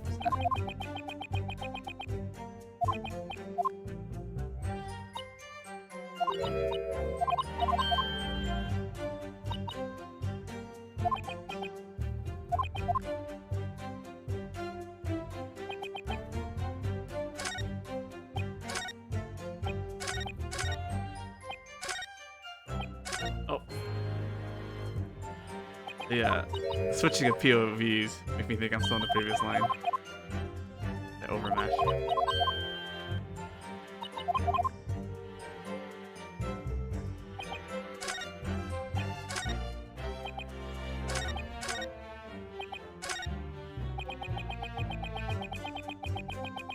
No way.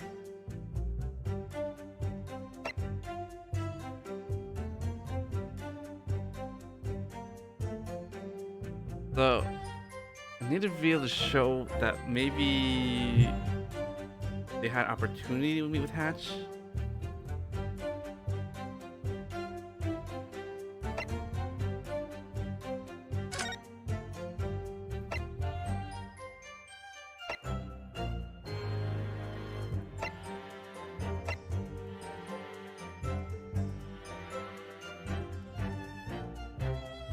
I wonder if this is Holmes' blood.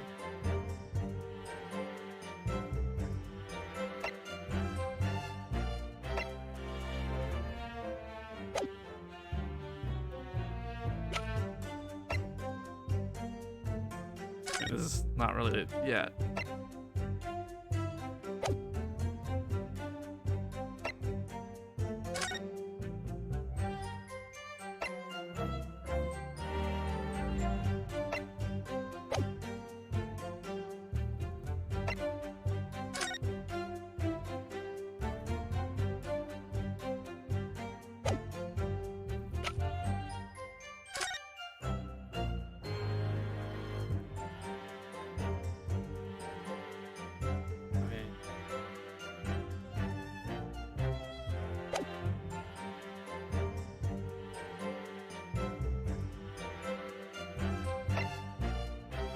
I guess even if they did shoot through the, or the other bullet come?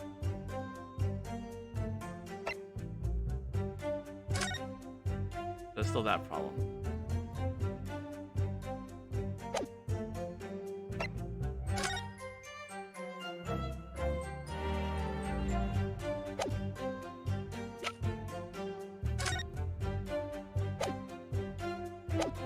I'm not sure what to do, actually.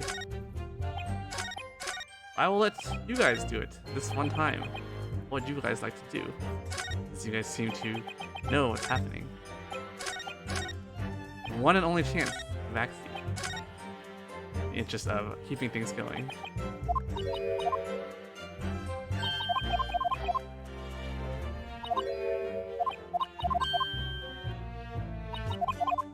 How the shopkeeper was shot.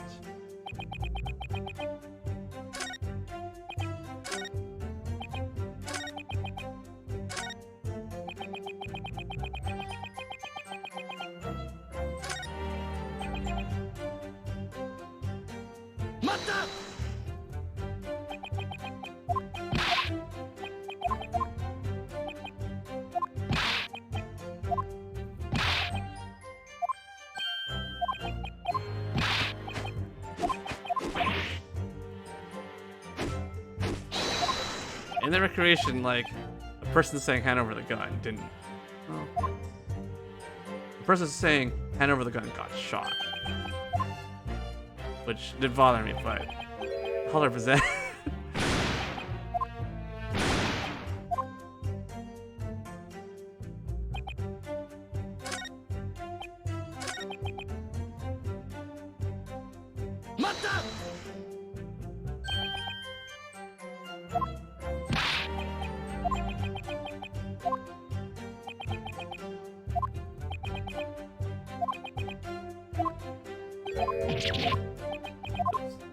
Also stuck.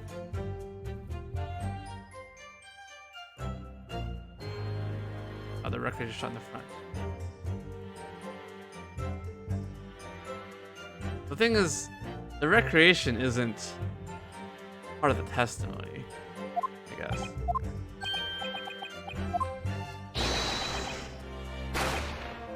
But yeah, I guess that's true.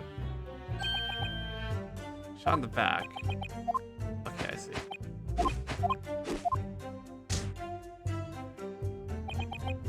The hell? Hand over that gun.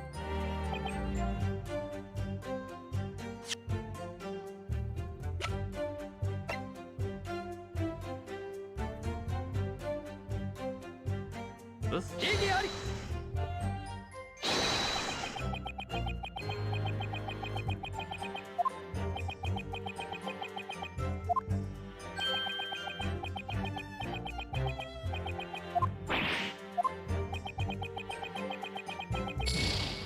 Now you get shot.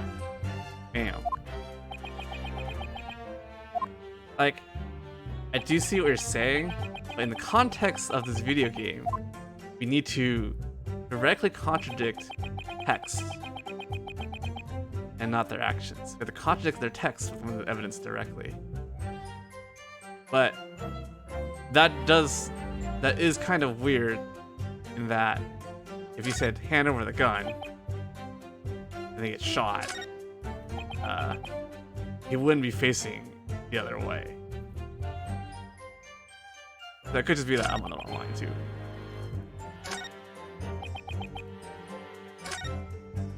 I'm gonna save. I don't think I need to save because I'm pretty sure nothing actually happens.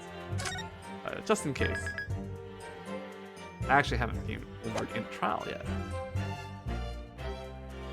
Let's see. Prosecutor comes from.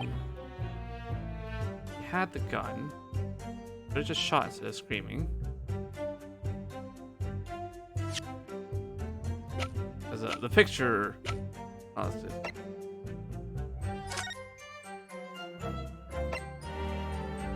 The bullet found upper back, pierced the heart from behind, enter the back a slight upward thing. I could try the autopsy for now.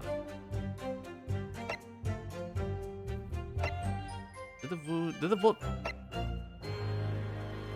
pierce, like, exit the body? Curious. Alright, let's see.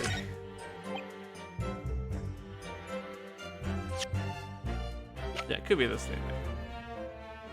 So the problem with this crime scene photo, it shows him being shot in the back, but if the bullet was pierced through the if the bullet pierced through the body, then it doesn't really contradict necessarily the statement, according to game logic.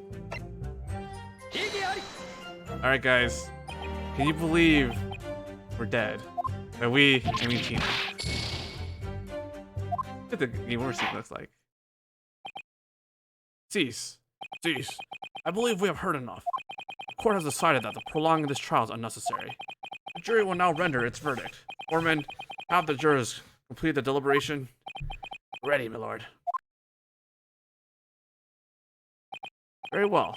Ladies and gentlemen of the jury, state your decision.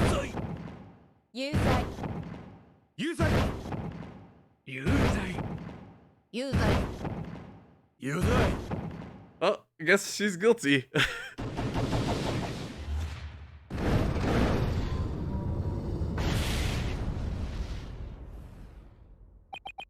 I will now pass the final verdict into the defendant, Gina Lestrade.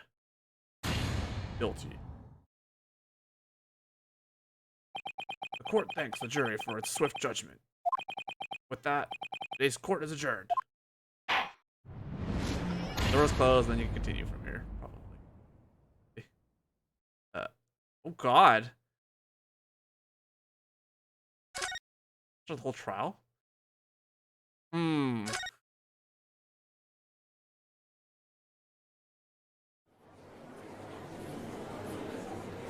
Ah, and it's different from the other 3DS games. The other 3DS games, I'm pretty sure you just restart from the same line.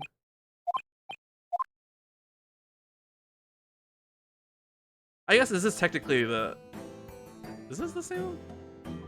Yeah, this is actually the same testimony, so I guess it's not incorrect. You'd have to repress. This takes forever, so... Let's load. It's pretty close, but you'd have to, like, repress everything. And it's a huge pain. Oh, god.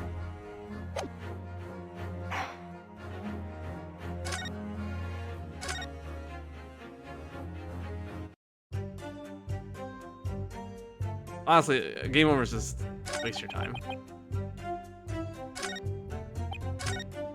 I still think the last line is like eventually what you need to contradict. But I feel like we have nothing to actually do that with. But we'll go with your line of thought where, yeah, he should not have his back turned to him at all.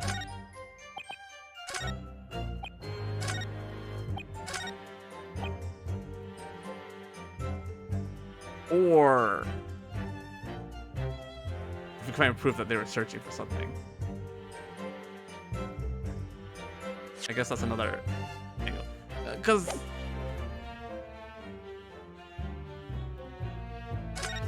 I don't... The crime scene photo, let's see. This?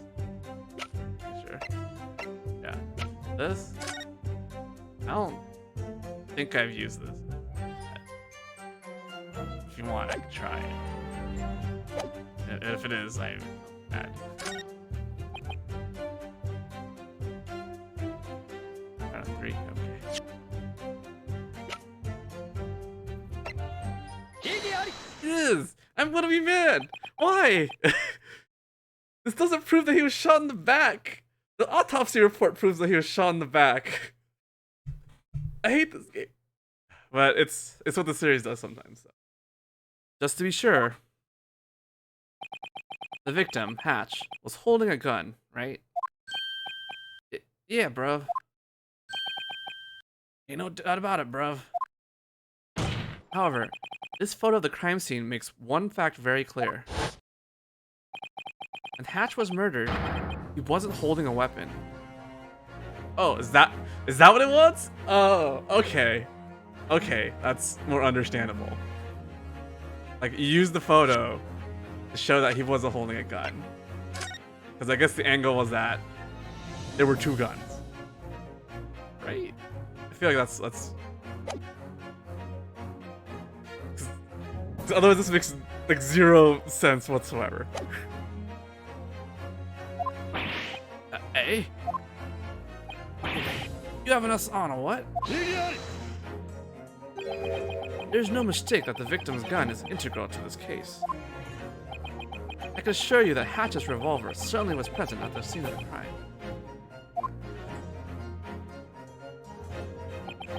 The weapon in the defendant's hands is undeniably that revolver. Yeah, that pickpocket nicked the victim's gun and shot him, bruv. Hand over that gun.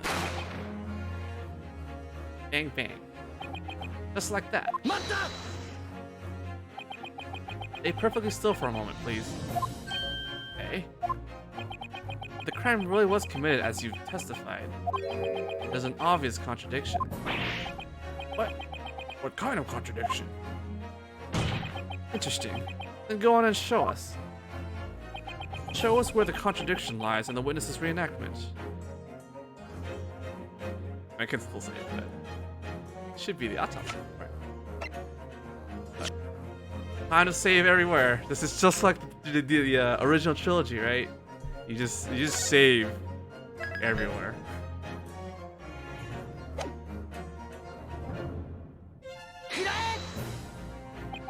According to these witnesses' testimony, they heard someone cry, "Hand over that gun." Then they heard a gunshot. Those sounds were almost simultaneous, correct? Yes. If what they say is true, then at the time of the murder, the two were facing each other. However, according to the autopsy report, immediate death from a gunshot to the back. Ah. In other words, there is a clear contradiction in your testimony. Ah! But we ain't lying enough, and I mean, when the murder was happening that night, that uncle was holding the gun. You definitely saw it, bro. You saw him holding the gun. That's what you said just now, right? Hey? Did we say that, bruv? These two have now clearly acknowledged it. That night, two of them saw the victim wielding a gun at the scene. That is to say, these witnesses met the victim on the night of the crime. Oh. Oh. Ugh.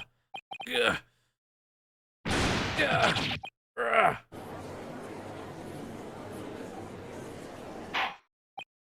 Order, order, order. Witnesses, what is the meaning of this? No. It ain't what you think. It seems the two of you didn't quite understand that warning earlier.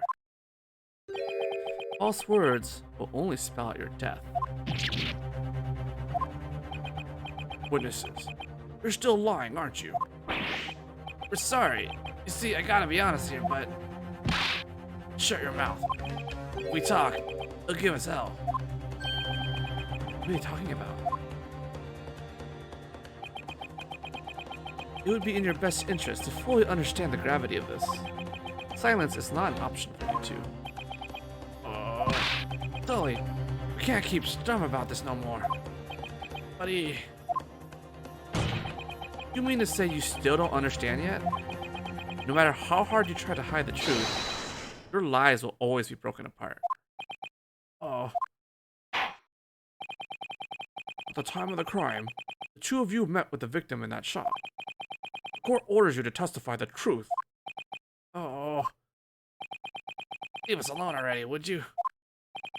This time, be the last chance you two to have to speak the truth.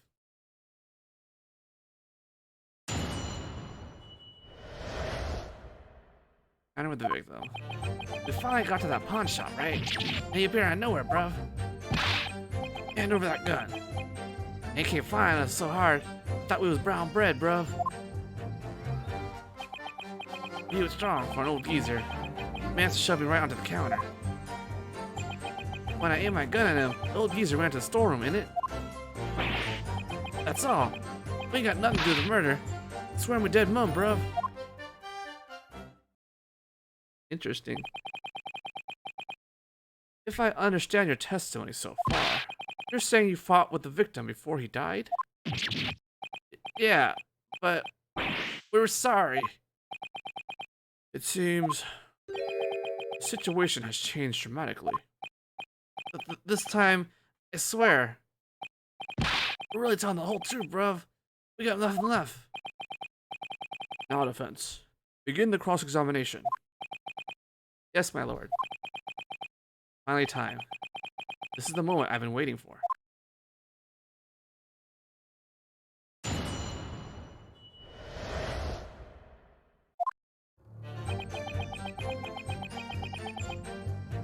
appeared out of nowhere. Who's he? Yes. By he, do you mean the victim? Yeah, bro. I mean, yes, sir. It was keeping a proper eye on the entrance, but it wasn't expecting someone to be hiding deeper inside. Ain't it, bro? Deeper inside? That would be the storeroom, correct? Yes. I do believe he came out of that room, bro, sir. And the victim was already inside the storeroom when you arrived. Does that mean Gene Bean was already in there too? Doesn't that sound strange though? She chased him into the storeroom to threaten him. Why would he come out to the shop floor alone?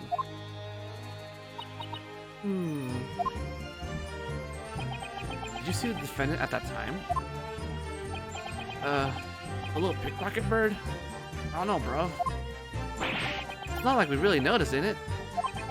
After all, that old geezer started kicking off straight away. Hand over that gun. And he claimed flying us so hard, I thought we was brown bread, bruv. I'm a bit confused here. According to your previous testimony, when he demanded the gun, he was still inside his storeroom. Hey? Did we say that, bruv? That means that he was actually demanding your gun, wasn't he? Yeah, I suppose that sounds about right, ain't it? At the time, did the victim brandish his own revolver? Yeah, he just kind of aimed the gun at us, bro. So, you're saying that you saw Hatch holding his gun, correct? Yeah, pretty much, bro. How rude of that old geezer just jumped me, bro. Not being funny, I couldn't tell who was assaulting who at that point, bro. It's pretty clear that you two were in the wrong. Anyway, I thought I was good as dead, bro.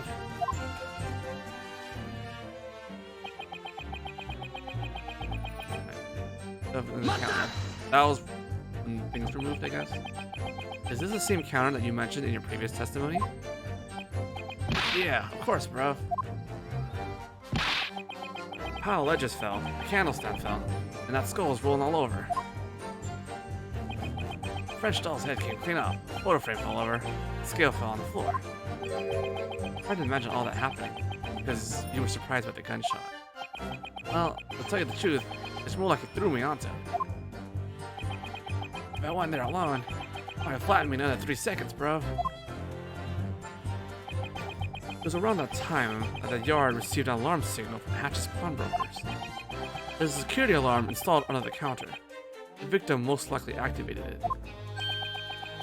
Now that I think about it, when I ran outside to chase them, the police officer was already heading to the crime scene. Poor hatchling. He was trying so hard to protect his little pawn shop. Okay, give his gun. Turn to this.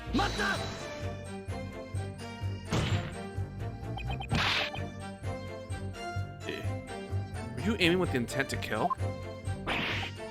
No way, bruv. I just want to save Tully. He was getting flattened. Hatch was the one who needed help. The victim fled after you aimed the gun at him? Yeah, bro. He shoved me aside and shut the storeroom door behind him. I don't know what it is, but it feels off about that testimony.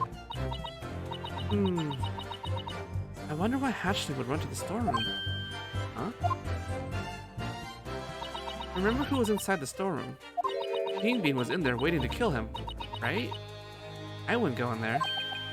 Oh, great. But as the facts are now, Gene was threatening him with his own gun. Well, why did Hatch have it? Huh. That's a good point. Weird. Doesn't make much sense. To keep this in mind. Anyway. Yeah, we...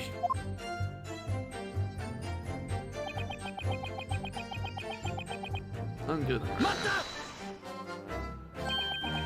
You swear you have nothing to do with the crime? That's what he said, bruh.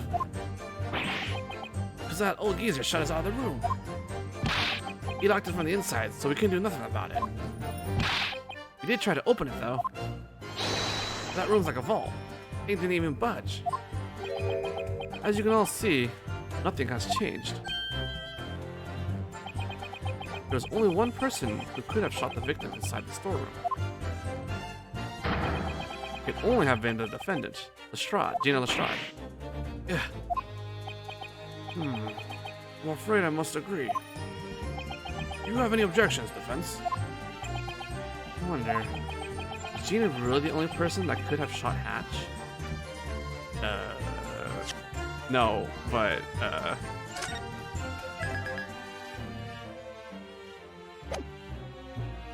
actually, there's no penalties, I guess.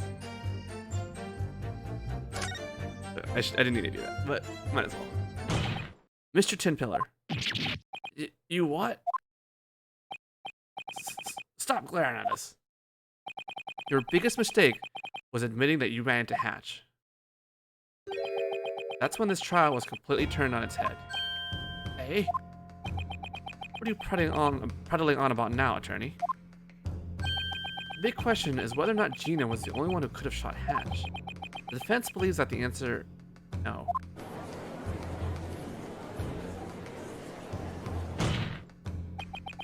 Fascinating. Now let us look at this sketch one more time. The victim died inside of a storeroom that was locked from the inside. What other possibilities can you make up in order to explain this? Defense. The court demands answers to the following 2 questions.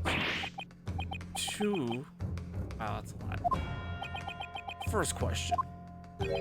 Where did the victor shoot from? And the next. Where was the victim shot?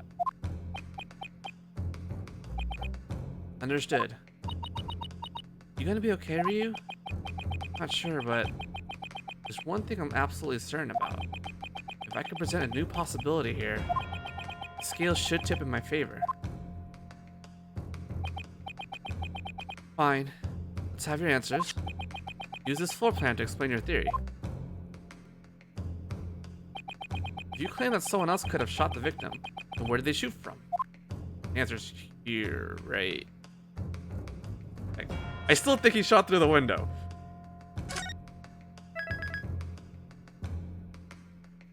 In the older games, you couldn't save on this kind of screen. You have to save on like a text box. But it's nice that I can save here. They shot from right here. I believe the bullet could have killed him. Alright, on to your second answer. Where was the victim when he was shot?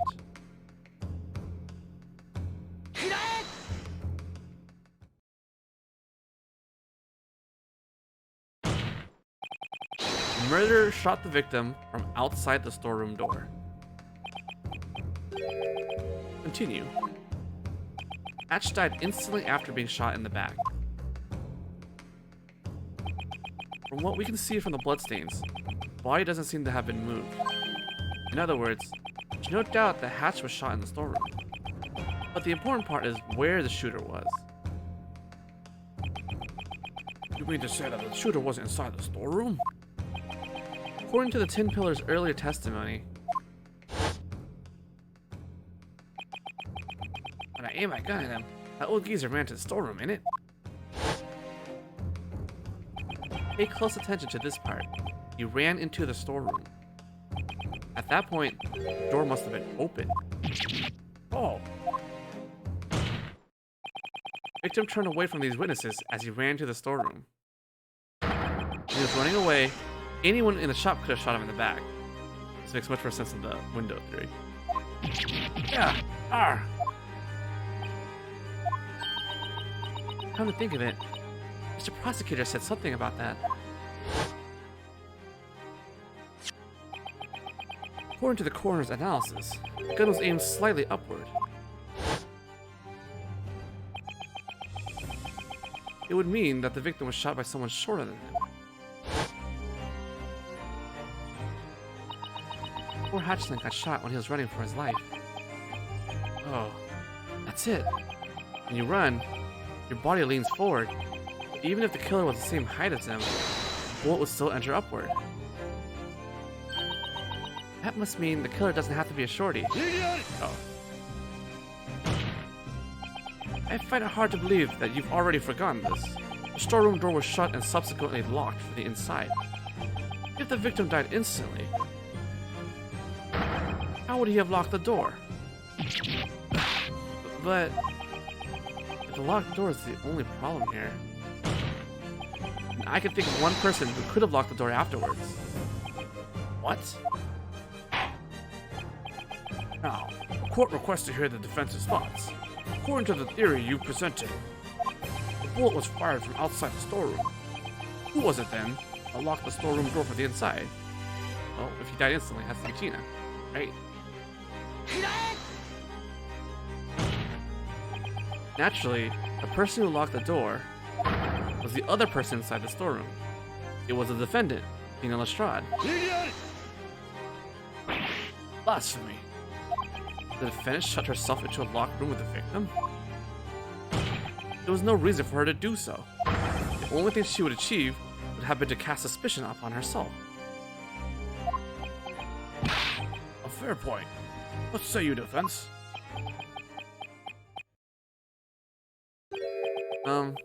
About that. Suppose that is a bit of a problem, huh?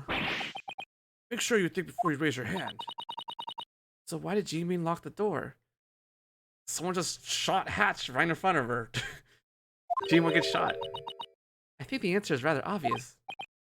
Iris? Well, if I were Jean Bean, I'm pretty sure I would have locked the door too. In a pretty big hurry at that. After all, he had just been shot at by two bad guys. Oh, of course. Just before the incident occurred, Hatch and Gina were inside the storeroom. I don't quite know what happened while they were in there, but Hatch must have noticed the intruders and left the storeroom. Intruders? You mean that's hooligans, yeah? So the defendant was left alone in the storeroom. Yes, I believe so. And when Hatch finally ran back,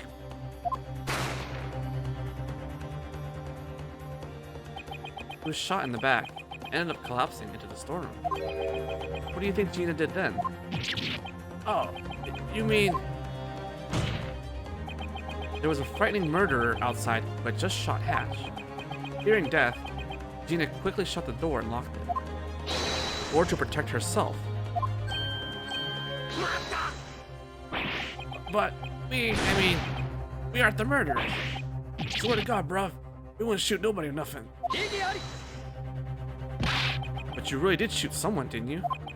I saw the moment in which you shot Mr. Sherlock Holmes. From your silence, you can only draw one conclusion. You still have the problem with the gun, right? Like, Hatch's gun was fired once. And Tin Pillar's gun was also fired once. And but the Hatch's gun was found inside. So we're gonna have to resolve that at some point. Tin Pillars. It's entirely possible for you to have committed the crime. You what? Mate? You what, mate? What's the meaning of this? The one who shot the pawnbroker wasn't that pickpocket girl? Yeah, that means there's those three evil brothers over there. You did it, Ryu. Everyone on the jury's on our side now. Yeah. Honestly, this is so unprecedented that that'll happen again. If we keep this up, we'll have that not guilty verdict in no time. Job well done, attorney. Why? Why is he laughing? Do you have something to say, Lord Van Zieks? I do believe that the defense's theory was rather sound. Most likely. This is how Asian street performers fool their customers. A malicious distraction. One might call this an outrageous offense. What? This theory of yours made no sense to begin with. Naturally. That's because it is contradictory. Contradictory? You really haven't realized? Pardon me, Lord Van Zieks. Could you perchance explain this malicious distraction to us? The contradiction is exceedingly simple. It's related to the number of bullets fired. The number of bullets? Aw. Should have known that this prosecutor wouldn't overlook a detail like that. What are you talking about? Attorney. Sir. Remind me how many bullets were found at the crime scene? 2, I believe. Correct. One struck the victim in the back and killed him. The other hit the sham detective, Sherlock Holmes, after he arrived on the scene. Indeed. The hole created by this bullet was shown in the photo the defense submitted earlier. The bullet that hit Mr. Holmes passed through his flesh and hit the calendar. Correct. Thus, the number of guns fired equals 2. Victim's gun, and the Tin Pillar's gun. Traces reveal that each gun was fired only once. Only once. You are indeed correct. By the way, attorney, you said it yourself, didn't you? These 2 men shot Sherlock Holmes right before your eyes. Yes, sir. Huh? Hey, slow down. The gun used to shoot Mr. Holmes was only fired once. Then there's no way it could have been used to shoot the pawnbroker. Exactly. Yes, this Japanese boy has indeed presented a certain possibility. That possibility was at a 0% chance at the very beginning. Oh!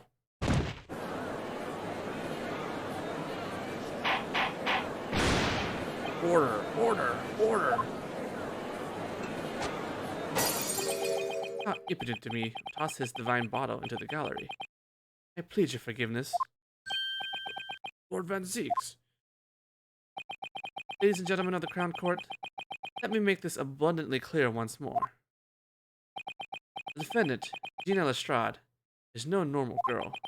Her age may make her legally a child, but unfortunately, she is not an upstanding Londoner. She is a black-hearted criminal. She broke into Hatch's pawnbrokers with malicious intent. As you can see here, she's aiming a gun at the victim. Now, I have one more thing that I wish to show you. Disc.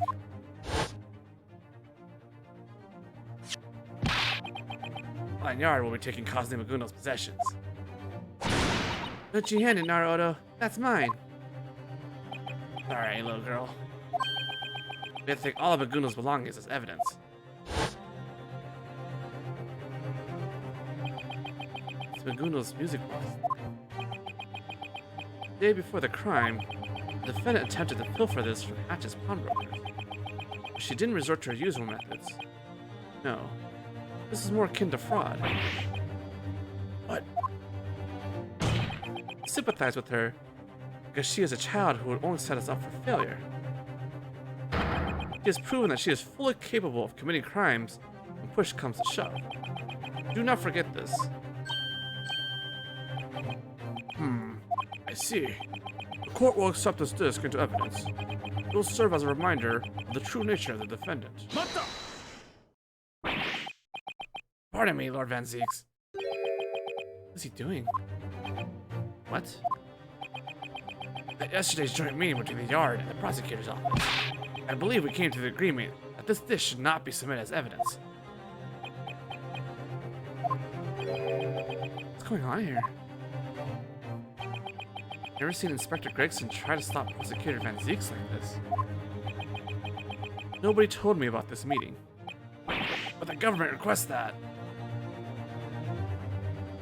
I am the only man who can decide where this trial goes. I appreciate your warning, Inspector Gregson. Now, my lord, this disc will be submitted as evidence. Understood. Court accepts. Accused opportunity for murder, for motive, and capacity for criminal action. All of the above have been made clear for the court to see.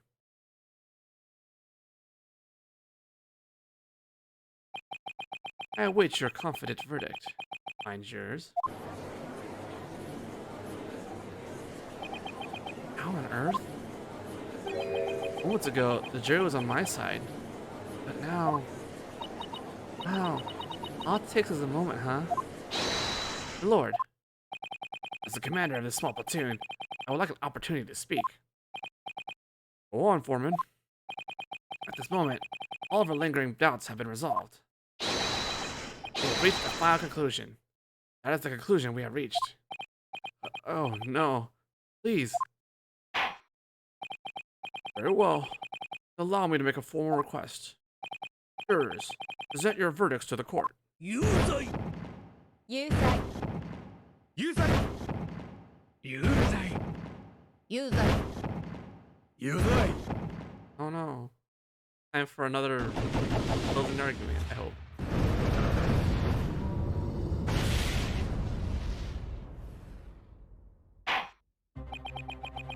The jury seems to have reached a unanimous verdict.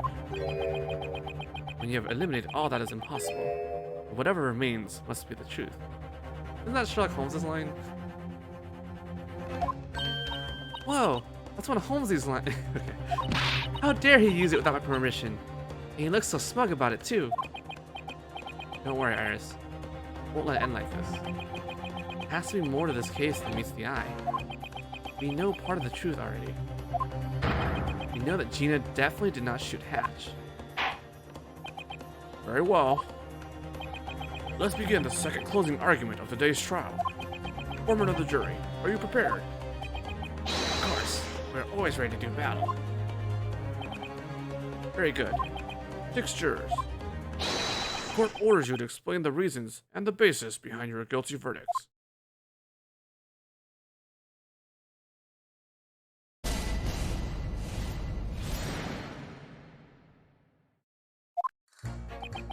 At the end of the day, pickpocket is a pickpocket. He's not a good citizen like us. Only 2 shots were fired in the pawn shop. It's clear who the murderer is. I don't need a stereoscope for this. No matter how you look at it, she's the one. Didn't think that surgery would turn out to be such a bother. He attempted robbery the day before as well. Today looks like a busy day. I am an expert of guns. I have seen many crimes. I know it all. Oh god. Well then. There really is no room for doubt with this verdict. That black-hearted attorney's hypothesis was ever so slightly persuasive, I admit. The second it exploded into a cloud of shrapnel, I knew it was all over. I felt it in my bones. It's bad. All my momentum was turned against me in mere seconds. I'm still angry. Harris? That stupid, plagiarizing prosecutor. Doesn't he know that being a thief has nothing to do with shooting Hatchling? I can't believe him. He's such horrible. He's just horrible. Allow me to exit the stage for a moment. I wish to savor the blessed flavor within this holy grail.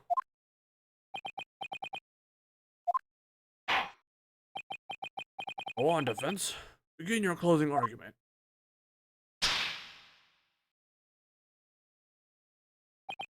Understood.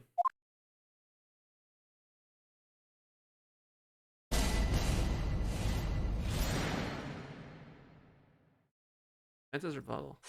We can look at the disc since we got the disc.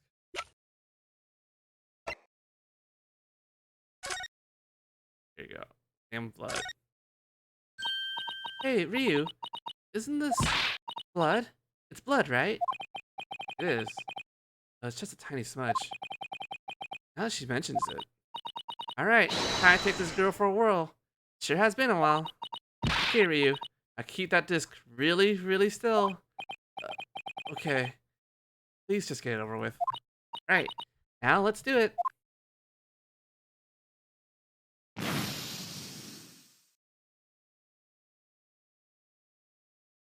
Green.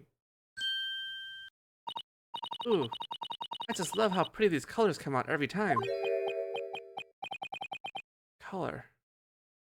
But the person whose blood is on this disc, I already forgot his name. uh, the guy who tried to get the coat from Ragundal. What's wrong, Ryu? Oh, nothing. But the shade of green, I feel like I've seen it somewhere before.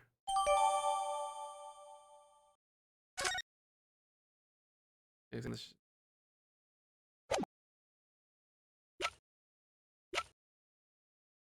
There it is. Interesting.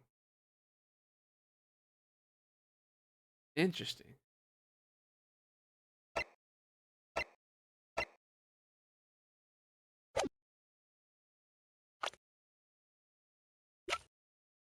Big Benedict, this guy, right? We still don't know what his problem is. But if I remember right, he was he the one who blooded the disc? I think he was the one who blooded the disc. In which case, it's gonna be a long trial. At the end of the day, pickpockets, isn't like us. So are you saying that every pickpocket is a murderer then? What? Do all British war veterans jump to such hasty conclusions? Watch your mouth, you fiend. Are you mocking the proud British Army? I believe you just did something similar. Every pickpocket, every soldier. That's a dangerous, slippery slope. Oh, well, I suppose you do have a point. It just, how should I put this? When we have evidence of her crime really available, I can't help but see her as someone who's willing to commit more crimes. When you say evidence of her crimes, do you mean this? It's been established that the defendant tried to steal that, right? Well, considering I was present when she did it, can't really deny it. Now that I think about it, this is the first time I've seen the real deal. Oh yeah. Mr. Holmes originally used his caramel to make a reproduction, didn't he? Didn't he say he was gathering all the music boxes in Europe?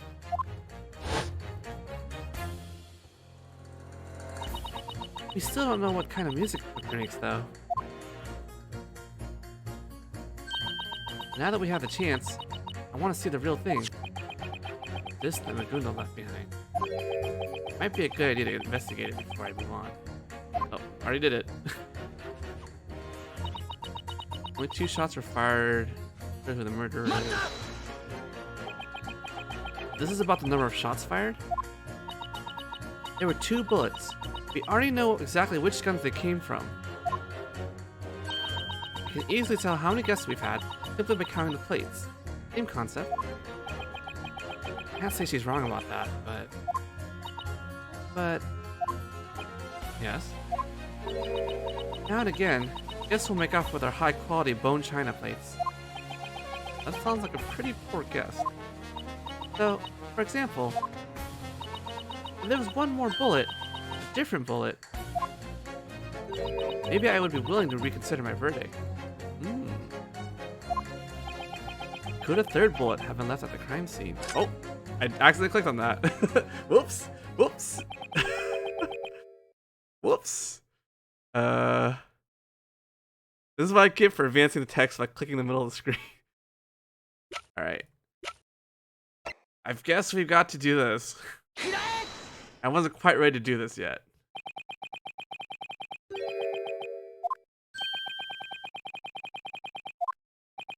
I guess this really doesn't show where the 3rd bullet went.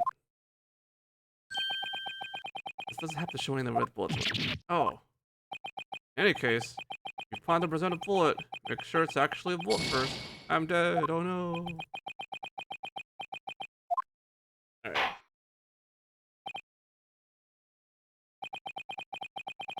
Heard enough. Or sorry that prolong the trials is necessary. Oh no. Can't believe I'm dead because of misclick. Yeah. I'm hoping it just restarts at the beginning of the closing argument. Then I can make mistakes. More mistakes. 有罪 有罪有罪 Although getting game over Use takes a long time. 有罪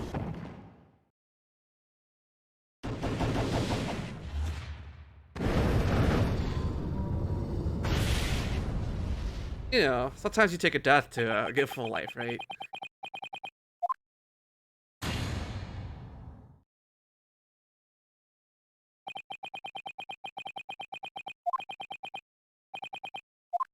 Alright, court's over. Everyone goes home.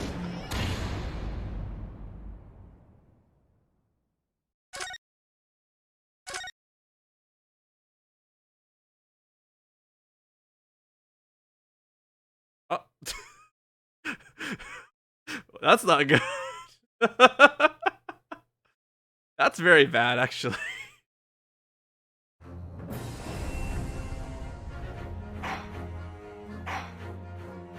Well, that sucks.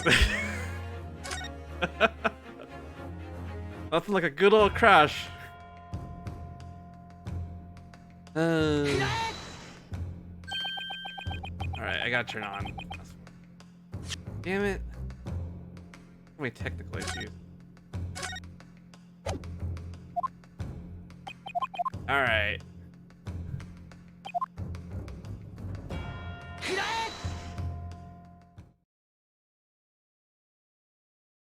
Damn, I'm so excited to have full life, and now I'm back to my last save anyway.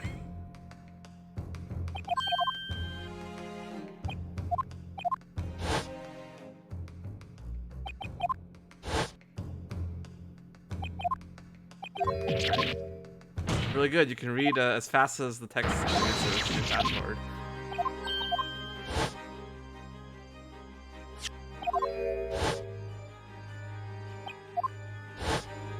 Especially when it's one line per scene at a time.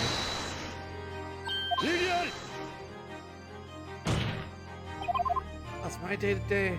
It was okay. It was just your average. Oh god. It's your average Monday.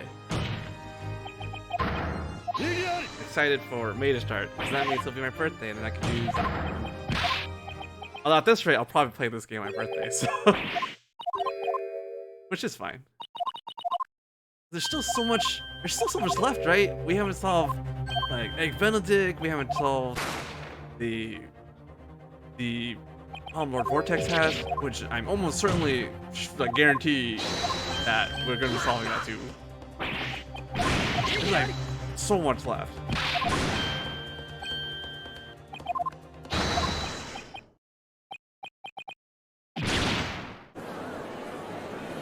Are you guys going?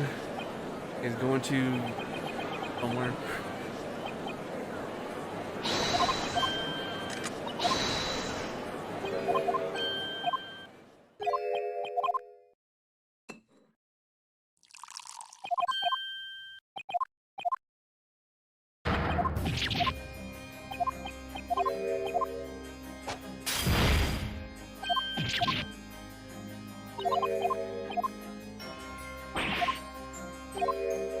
I see.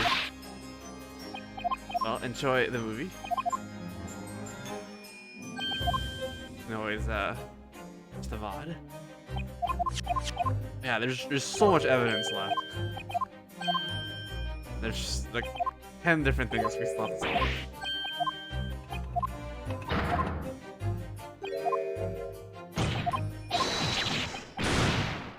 The VOD will always be here, so don't push yourself to catch it live.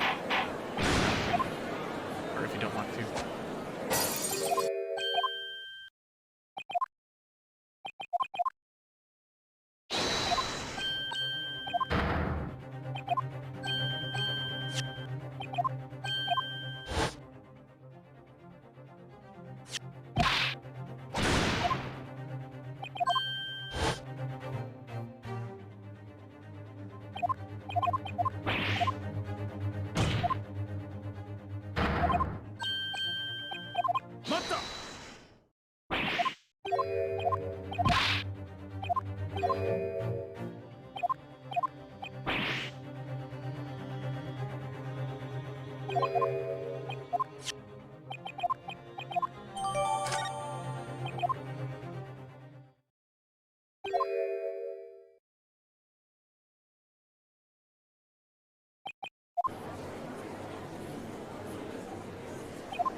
Damn. It really has been a long time since I saved. Get in there. 有罪 有罪有罪有罪有罪有罪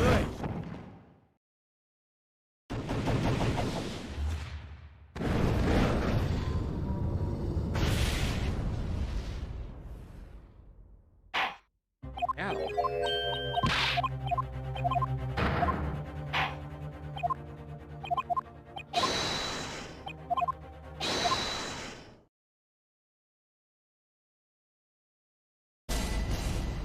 I need to re-examine the disc again. All right, let's save here. I don't want to do that again. I'm actually tempted to game over. Let's see if it crashes again. Oh, I don't want to save it. Right? I want to save the next screen after we read all these first time.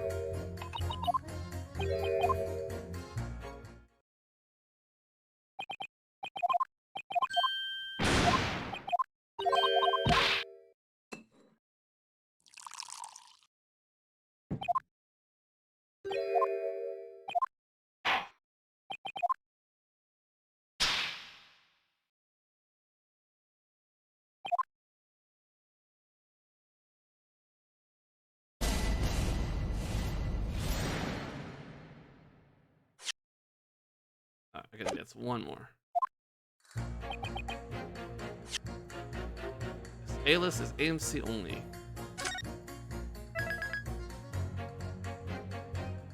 Alright. Time to throw. Oh. Actually, we haven't seen what it's like when you throw really hard. Oh no! Oh, the overrules are stable. Oh, should turn off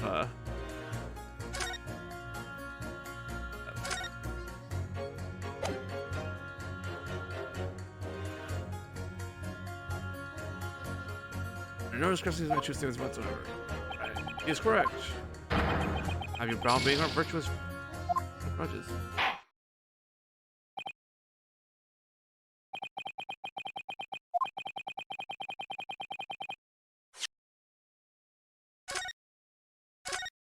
Can't skip game over text unless I turn this on.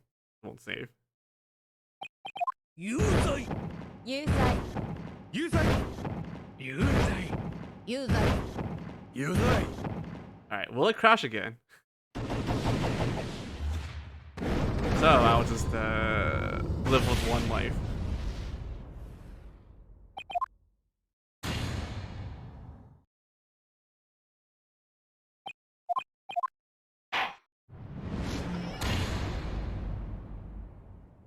Alright. Don't blow up.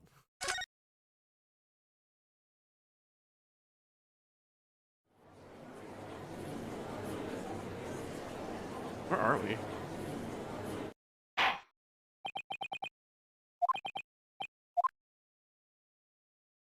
Oh, this is like... Oh, this is actually the beginning of the trial. Okay. So... That is not an option. So, I would have gotten owned anyway. Very... That is very different from the other games. Okay, don't save.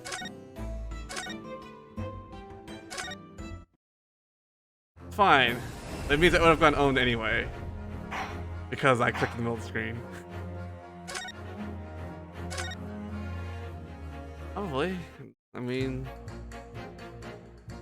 I don't know how fast you go. Alright,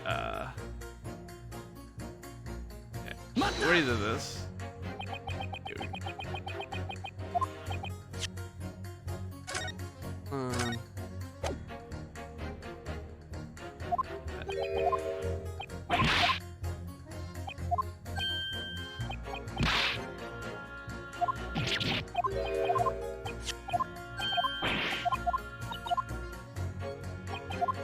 Investigate that disc. That's our evidence.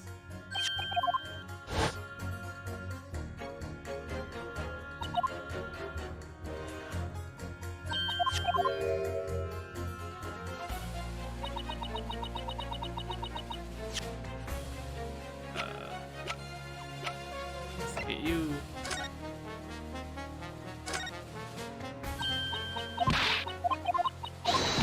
shot Iris.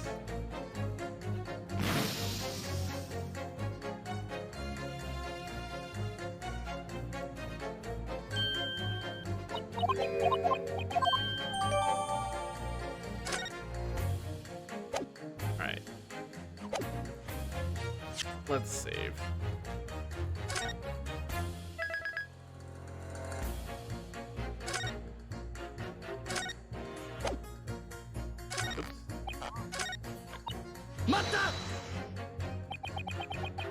The number of shots fired, 2 bullets. I already know exactly which guns they came from. Don't click in the middle of the screen.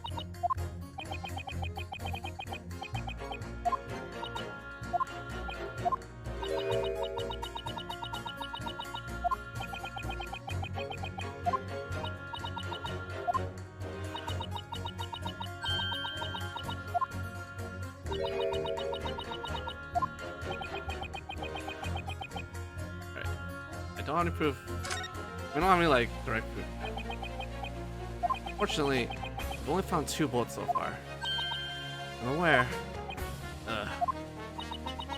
I can hardly imagine the yard would overlook a 3rd bullet. I tried to clean my master's room and overlook even just 1 bullet. It would probably punish me severely. Finding even 1 bullet probably wouldn't bode well for your master, I imagine. 3rd bullet. We could find one.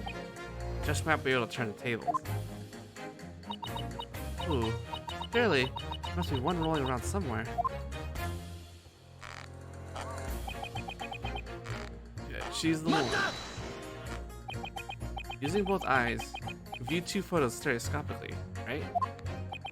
Yeah, just like this. If we have 2 bullets, could we see something from that? Wow, what a disappointment. No matter how much you cross your eyes, only one truth will come to light.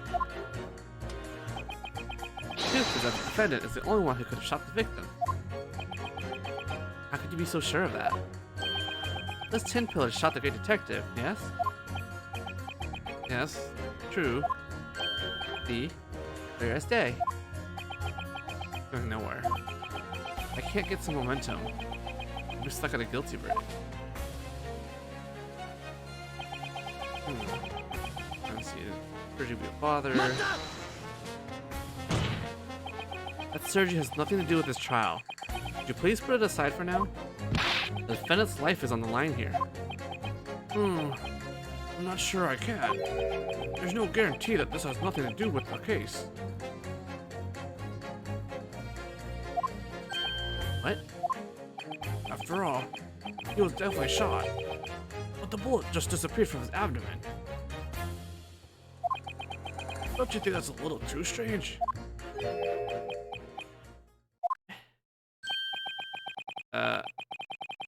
I'm a little afraid to ask. Who was this patient of yours? What was his name? Herlock? Olak? Do you mean Sherlock Holmes?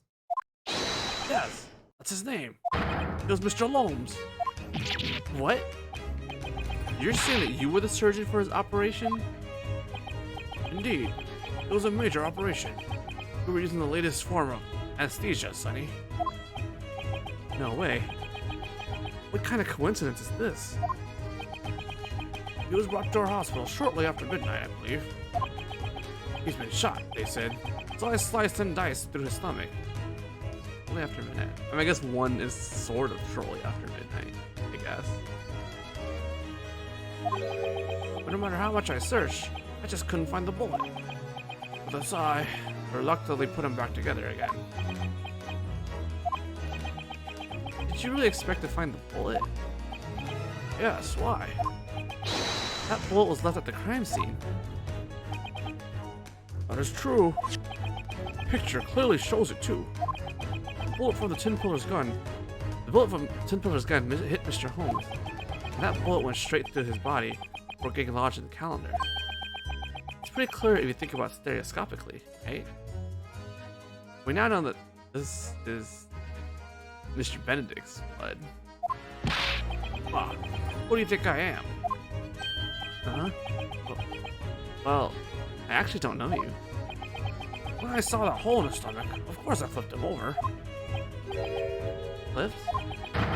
Then you did examine Mr. Holmes's back? And there were no signs of an exit wound. Really? Thus, I deduced the bullet must still be inside of him. And for that reason, I sliced and diced. I'm ready to scream my demands to the heavens. Can anyone in the world solve this mystery? You're right. This is quite the mystery. Is the bolt still in him? Is there a gun expert who'd solve this? Well, there's one dude that's very good with guns. Number 6.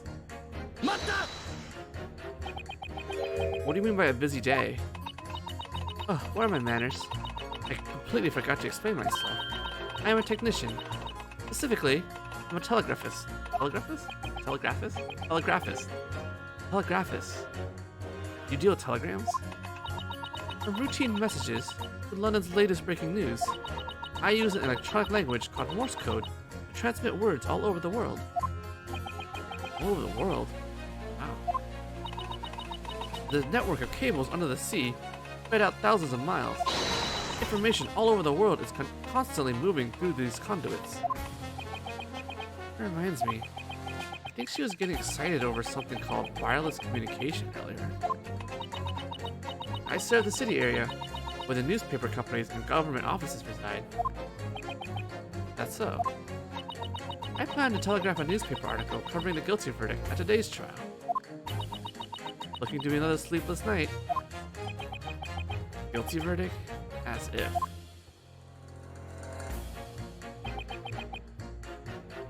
Expert of guns. Just to be sure, you really are a harmless tourist? I came to London to sightsee. I am going to see the Crystal Tower now. Yeah, this is way too suspicious. Could you explain what you mean by expert of guns? I have difficult life. Huh? I survived many of those. It is very terrible. Very wild. To survive, how you say... Oh, are you looking for the word bloodbath? Yes, yes. I take many bloodbaths. English is very difficult. That is terrifying, I swear. Anyway, if you want to know guns, please ask me. I solve any mystery. You can solve any gun-related mystery? You must be really confident. If possible, ask in Russian. He doesn't seem so confident in his English, though. Anyway, I'll keep that in mind. Gun-related mysteries. Prosecutor Van Zeeks has already turned the jury against us a second time. Has he really disproven all other possibilities? I don't think so. Now, I need to gather information before I launch my counterattack. I'm going to turn those scales around. I swear it. Time to save. Burn too many things. Burn too many hit points. I thought I would just restart at the same statement.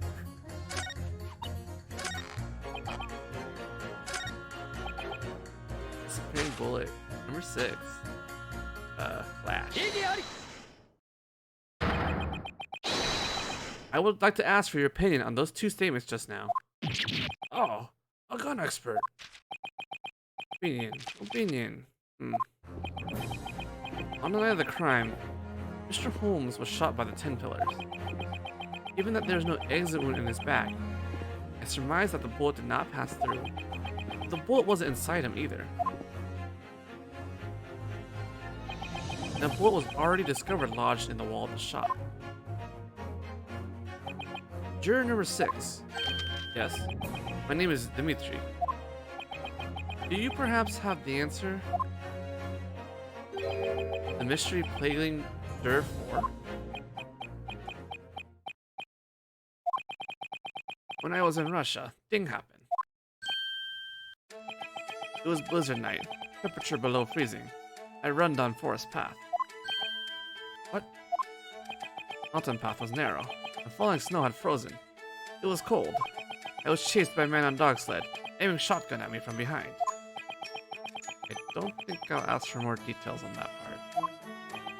I was shot in back, fell into snow. The way I was then is the same as what I hear now. I was shot, but no bullet inside me. No exit wound either. In that case, where did the bullet go? The bullet did not hit me. Then what on earth did it hit? It hit big frozen block of ice beside me. Ah. Then, a sharp piece of ice broke off and stabbed me. I make a mistake. I think the wound was because of bullet. Unbelievable. Piece of ice melted from body heat. That is the answer to the mystery of disappeared bullet.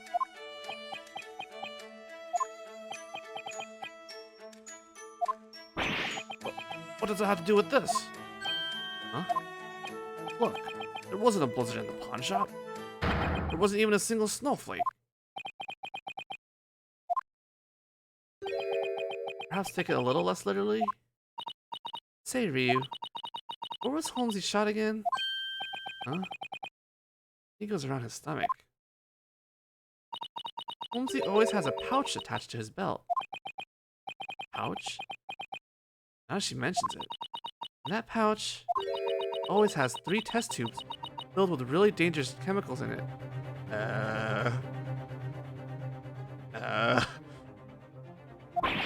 What? Dangerous chemicals? Doctor, where's Mr. Holmes's pouch? Huh? I don't think he had anything like that on him when he was admitted. Pardon me. Prosecutor? I do understand that it's prohibited for the prosecution to speak during a closing argument. But the detective's pouch is currently in my possession. Really? When the police arrived on the scene, they removed the aforementioned pouch in order to examine his wound. No wonder I don't remember it then. Since then, it has been stored with the other pieces of evidence. Most likely, not one man has touched the pouch since the night of the crime. Well, this is an exceedingly unusual occurrence for a closing argument. The court requests the prosecution submit its evidence for reference. Bring Mr. Sherlock Holmes' pouch here at once. So, this is it. Ah, This is the pouch Mr. Holmes wore. I see it. There's a broken glass tube that has burned the pouch here. It's like an explosion occurred. An explosion. In other words, a bullet fired by the tin pillars hit this pouch. Then the test tube exploded, injuring the great detective. The bullet struck Calendar near entrance.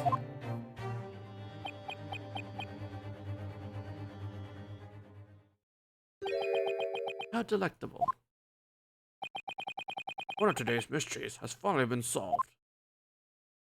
Has it though? Not that it has any relation to the trial at hand. Those 2 scoundrels shot the detective, and the defendant shot the victim. The circumstances of this case have not changed in any way. Ugh. At least I'm incredibly satisfied. But did Holmes really get shot then? If an explosion occurred, that could be the gunshot sound, right? Because if an explosion occurred, there should be 2 explosive type kind of sounds, or 2 gunshot type of sounds. And we didn't hear that. I must thank you, black-hearted Defense attorney. Stop calling us black-hearted. Thank you. No problem, I guess. The court might as well accept this tattered pouch into evidence. Holmesy's pouch is not tattered.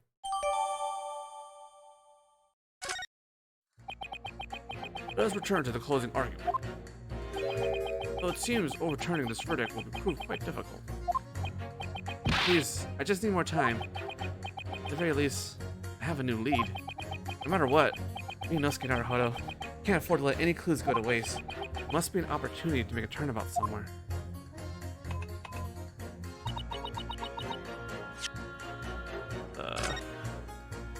saves going real quick. Examine our new evidence. PD.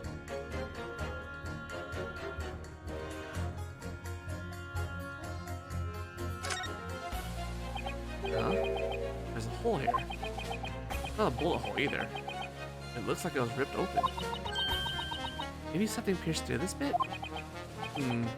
Either way, it looked like both Mr. Holmes and his pouch suffered a great deal.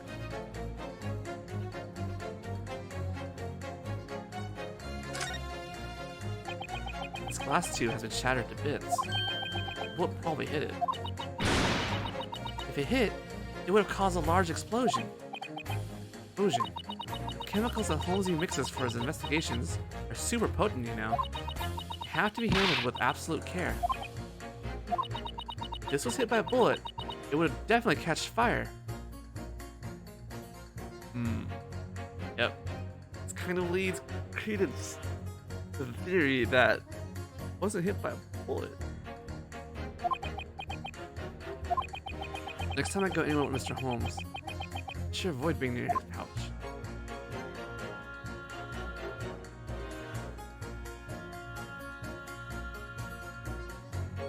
Any different? Holmes' homemade chemicals are in these glass tubes. Homemade? For example, this will let you see if somebody has touched something. If you drip this on something, the smell gets 100 times more potent. That's pretty nifty. They're super easy to use. There's just one thing you have to keep in mind. No matter what, keep them away from fire. Does Mr. Holmes walk around with these dangerous chemicals at his hip all the time? Could these be his weapons in the eternal quest for truth? Or is he just careless?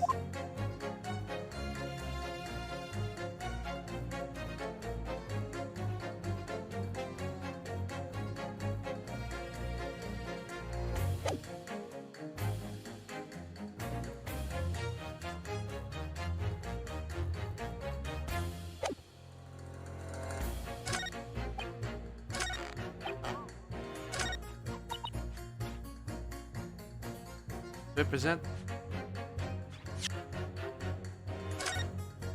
the pouch? Third bullet? Never doing it.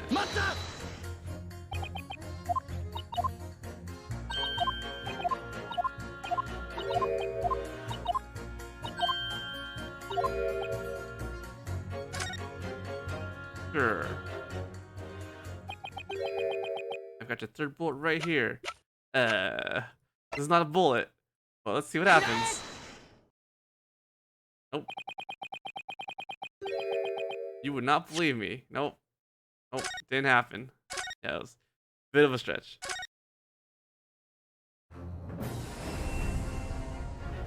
Although I should have probably continued just to make sure it was actually wrong. But, sometimes the game will trick you.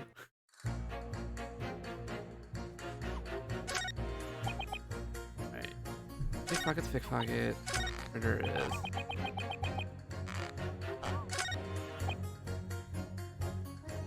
I should repress this. Are you going to change your verdict? Oh no, that's a different story.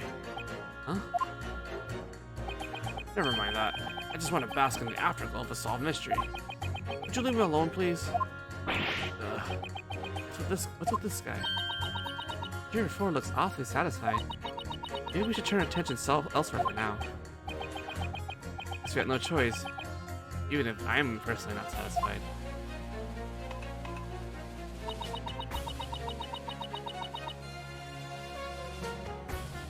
Robbery before.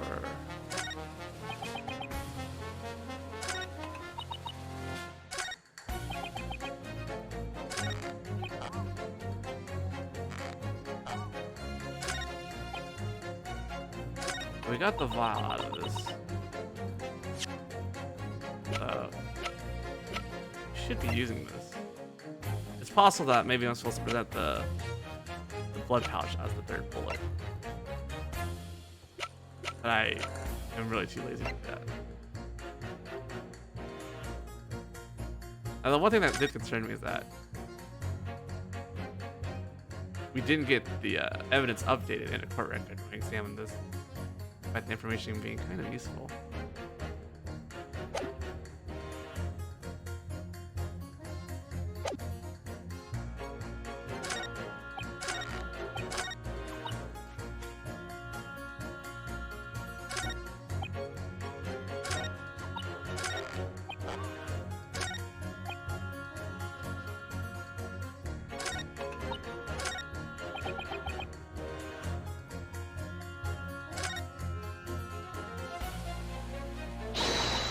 Hey, Holmesy. He always comes through when you need him. Oh, well, like his pouch came through. It really cost him his life to leave his pouch for us. There has to be something in it I can work with.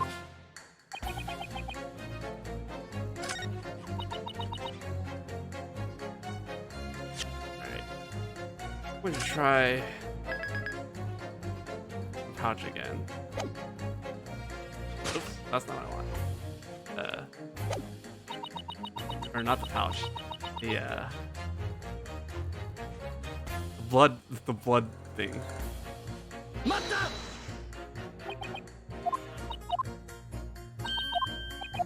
Probably also should have fully read the pouch wrong statement thing. But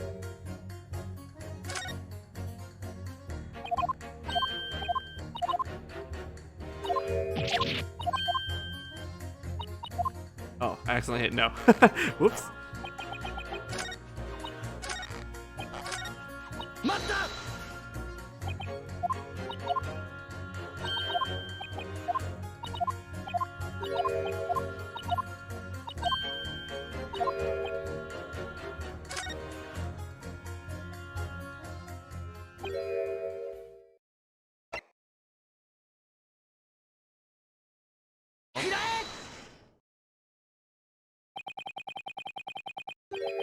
Would you believe me? This is a third bullet.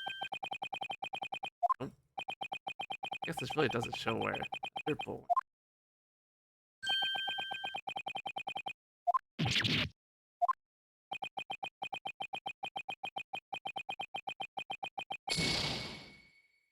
Okay.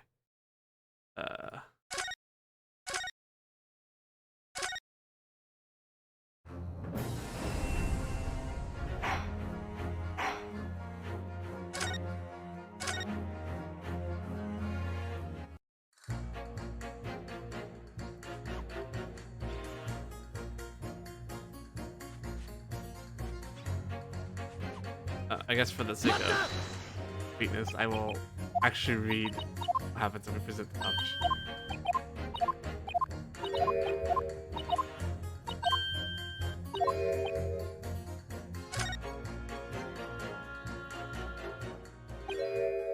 I feel like we absolutely need like a bullet or something.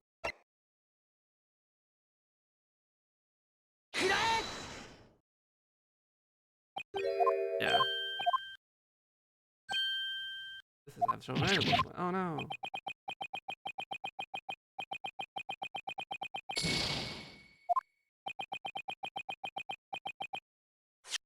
Me too.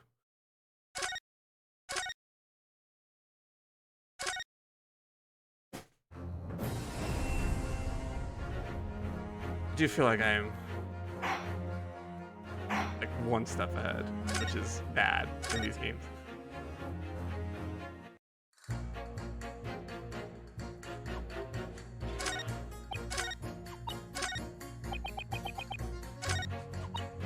Two shots, where the murder was.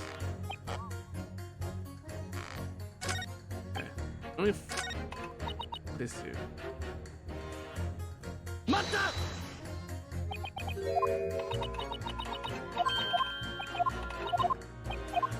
It doesn't seem that useful either.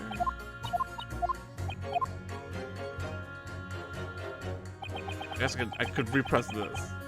But, yeah.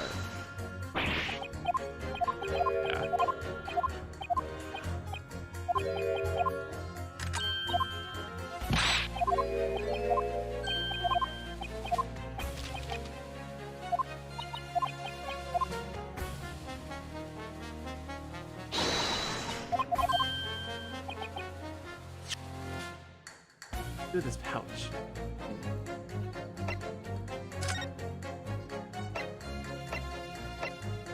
Making sure.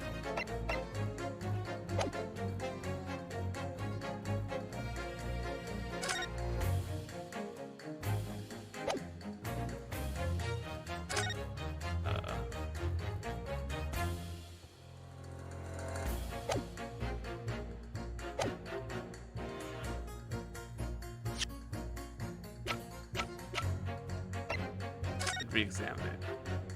Maybe it's something like this. This is what I missed?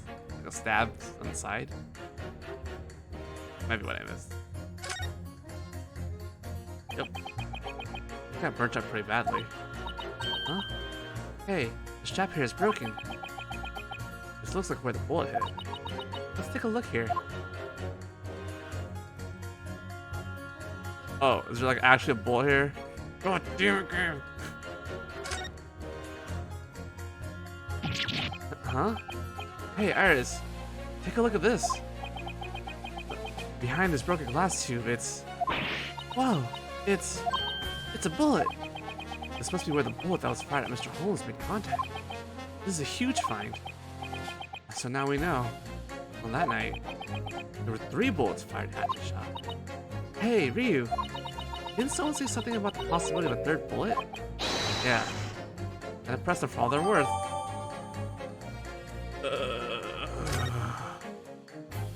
Didn't examine the right thing. I knew it was weird that I didn't get like new, like usually you get like updated evidence. But here we just straight up got new evidence. Alright.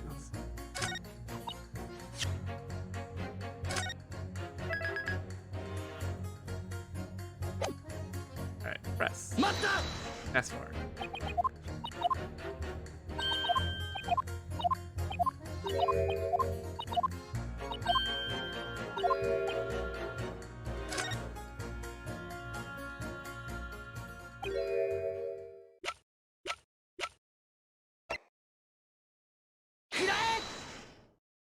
Literally present a bullet.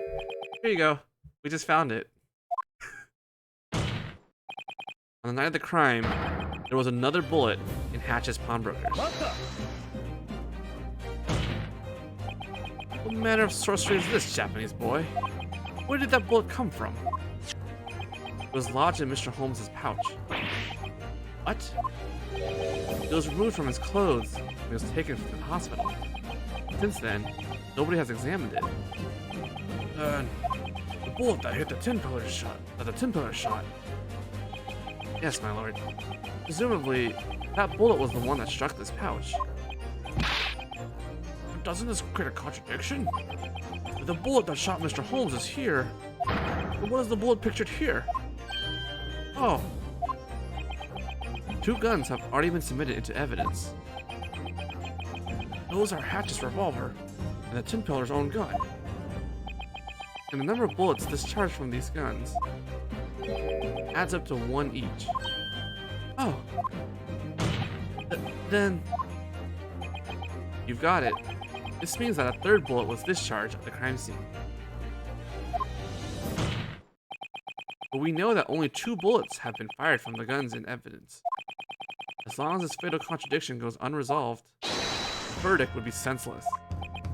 Ugh. Ugh.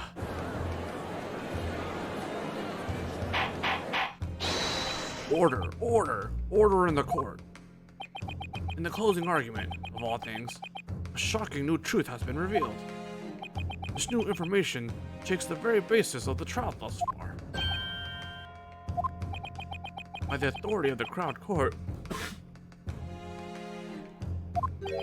I have no choice but to suspend this closing argument until further notice. What? Suspend? Bailiff, drag the witnesses back to the stand.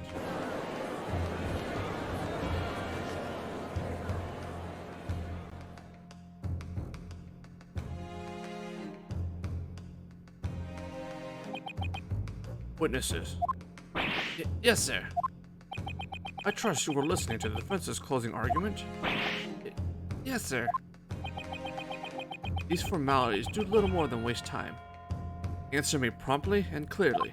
The third bullet was present at the crime scene. Explain this. Yeah, well, you see, did you fire it or did you not? No, no way. So you're saying that there was someone else there with you? You gotta be joking. We ain't nothing more than two best brothers, ain't it? What happened to that third brother they were looking for? The guns found at the crime scene fired 2 bullets in total. So where's the gun that fired the third bullet?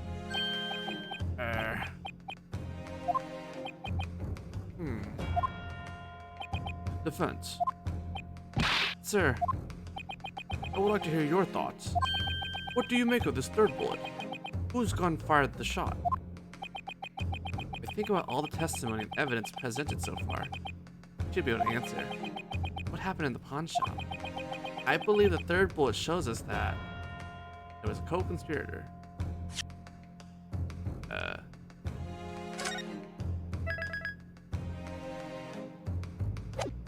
Let's just. He had another gun.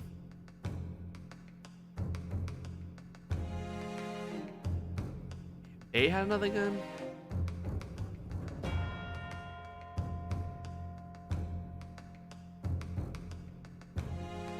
One of these two.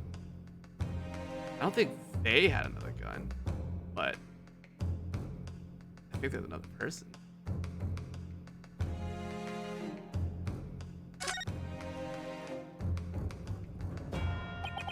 The 10 Pillars brought a third conspirator into the shop. Hey. They've been trying to hide the truth about this third party. But he was the third person with a gun on the night of the crime.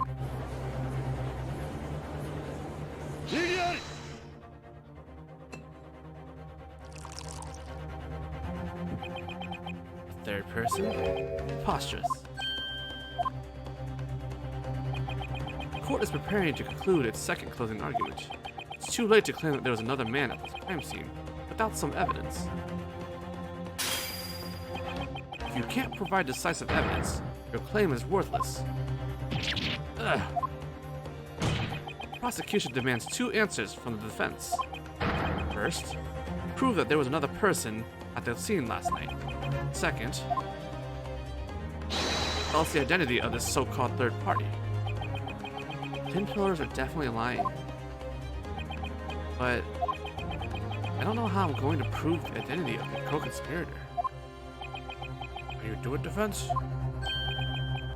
I need to prove both the presence and the identity of this third party. In response to the prosecution's demands, the defense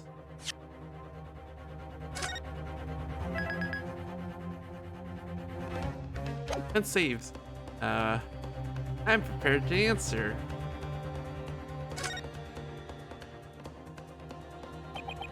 I understand. The defense is ready to answer all of your demands. Your darting eyes betray your indecision, despite your bold words. Now is the time to choose. Will you cast aside your indecision, or will you drown in it? No matter what, the only way is forward. I should look at all the evidence I have and think this through. The court requests evidence from the defense. On that night, when the crime occurred, what evidence shows that a third party was present at the scene? What evidence shows it? Oh. Should be this.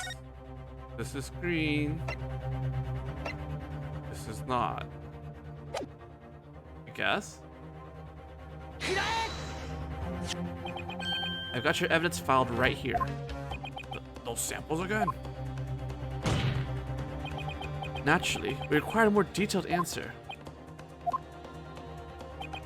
Which of those samples prove the existence of a third conspirator?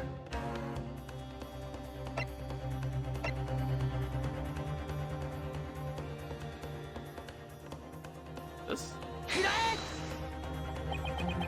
What on earth is this? There's some odd little green stain around the bullet hole. That is a blood stain, my lord.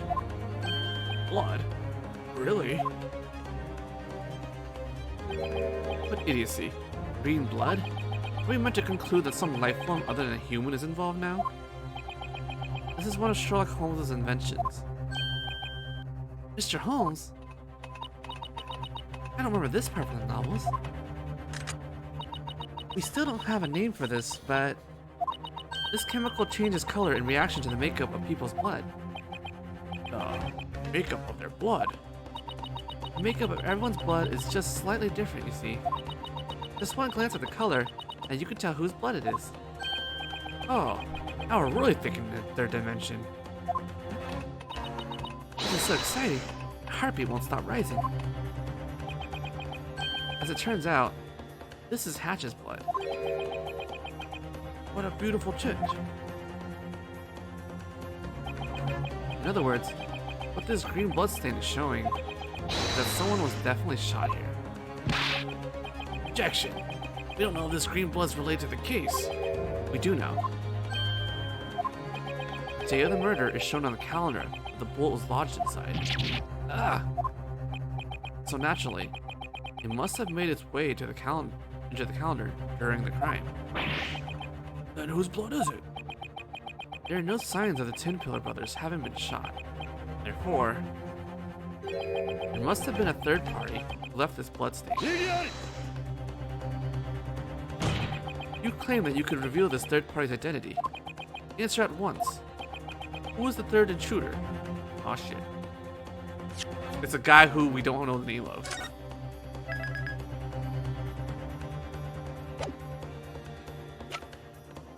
This beat? Alright.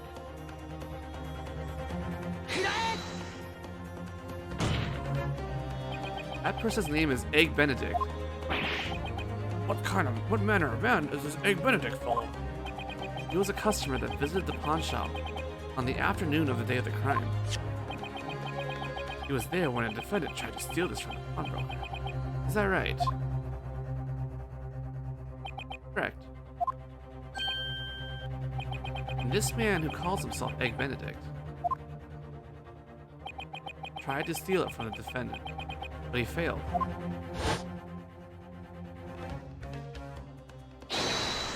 Shopkeeper. Yes? This wretched pickpocket just redeemed a pledge from you, correct? Well, yes. That belongs to me. I demand its immediate return. You're lying. I don't know what you're yapping about. Now, return that coat to me. Oh, and I ask that you return that music box disc as well, of course.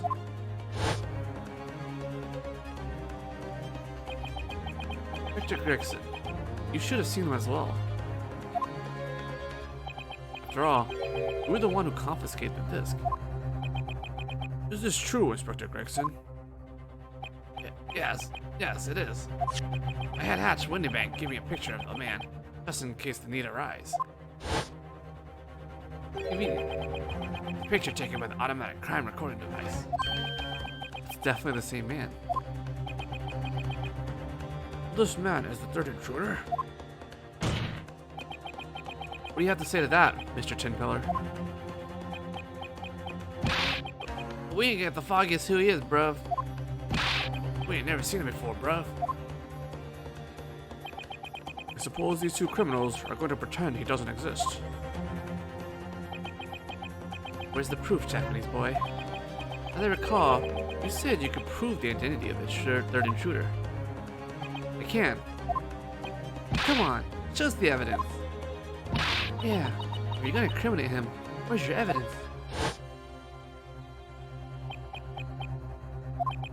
This is the final piece of evidence.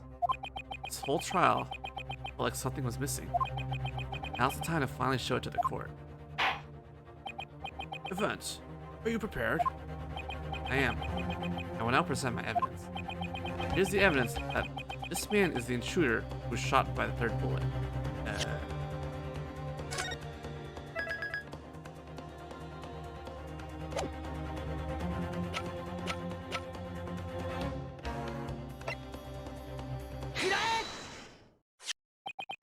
I've said this once already. The defendant tried to illegitimately withdraw this disc on the day of the crime. That's when this Egg Benedict fellow appeared. And he tried to steal it, correct? Yes, my lord. I was there when it happened. There was a little incident at the time.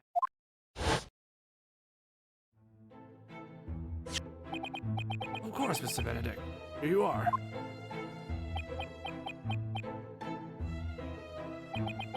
Very well.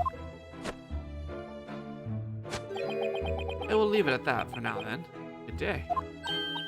No, hold on a sec. That pledge, that's mine.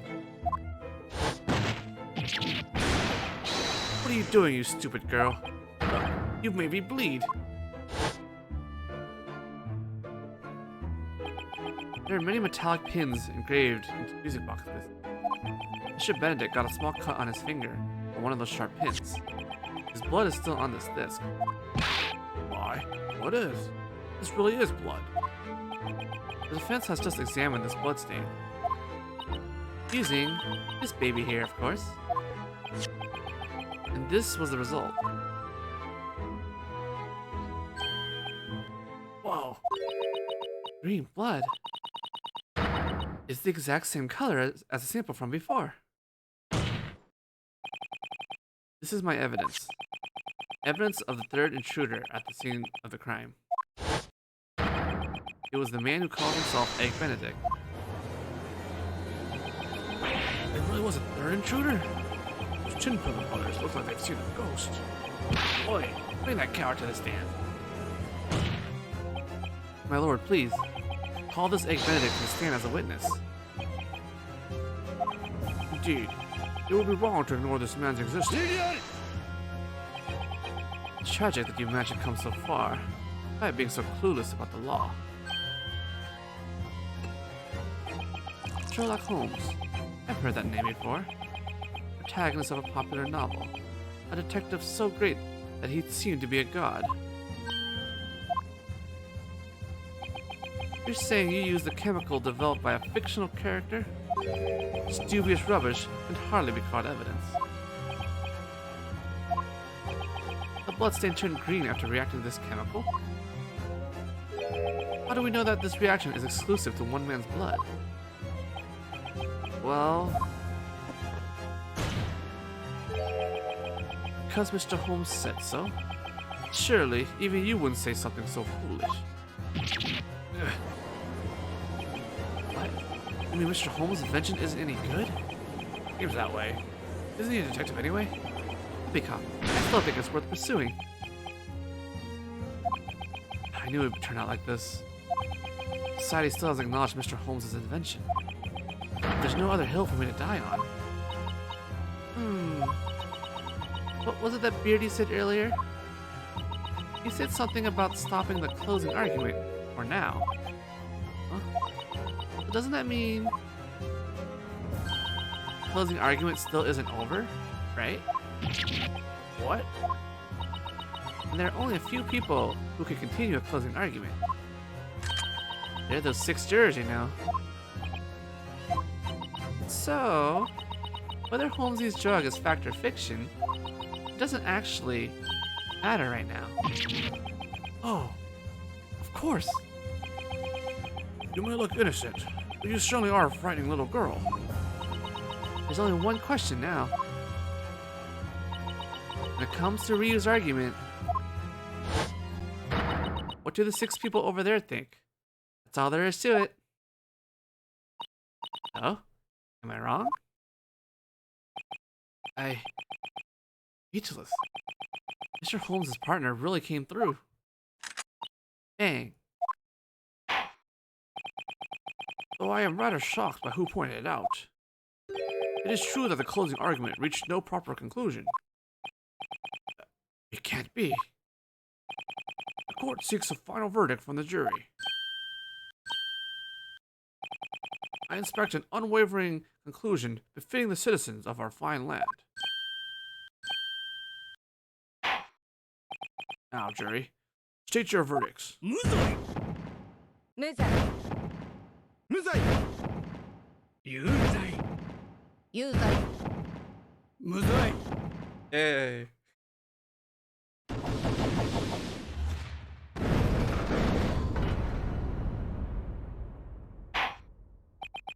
You vote guilty or not guilty. Thus concludes the closing argument. This is absurdity. I refuse to accept a verdict like this.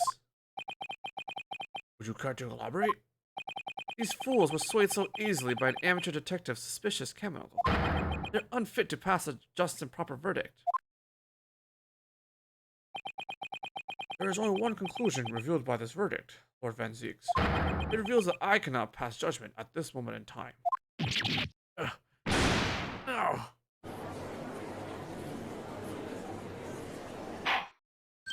However, we now face a new problem.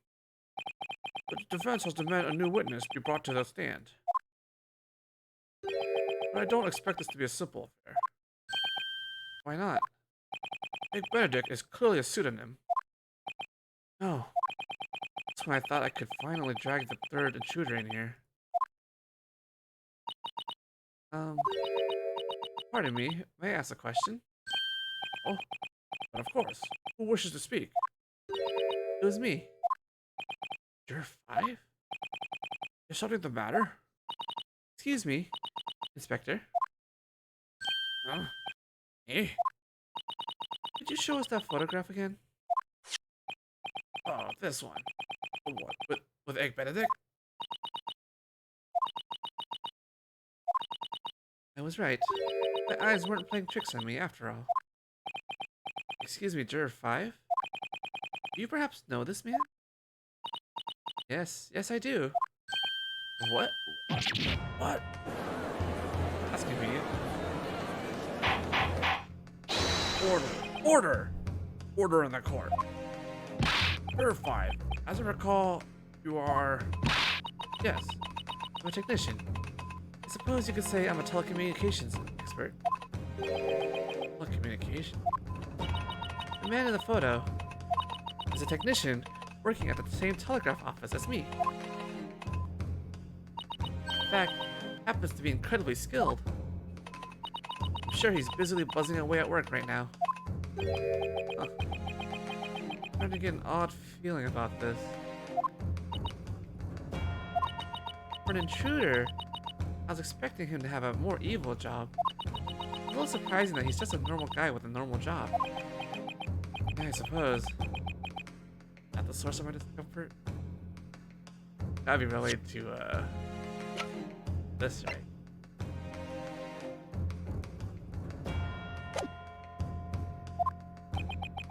If he works at the city bureau, I'm sure we could summon him within the hour. Any objections, Lord Van Zieks? No, my lord. The court orders you to summon this man post-haste. Understood. The court will now enter a 1-hour recess. We'll await the arrival of our next witness before requesting his testimony. Inspector Gregson. Lord. I would like to ask you the details of what happened in the pawn shop that day. As soon as we break, come to my office at once. I shall, my lord. Court is now adjourned for recess.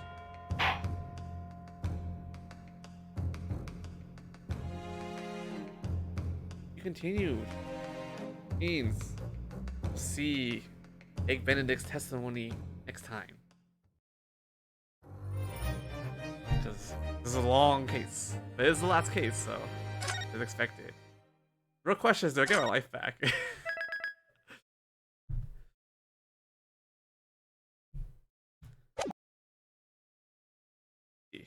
The reveal.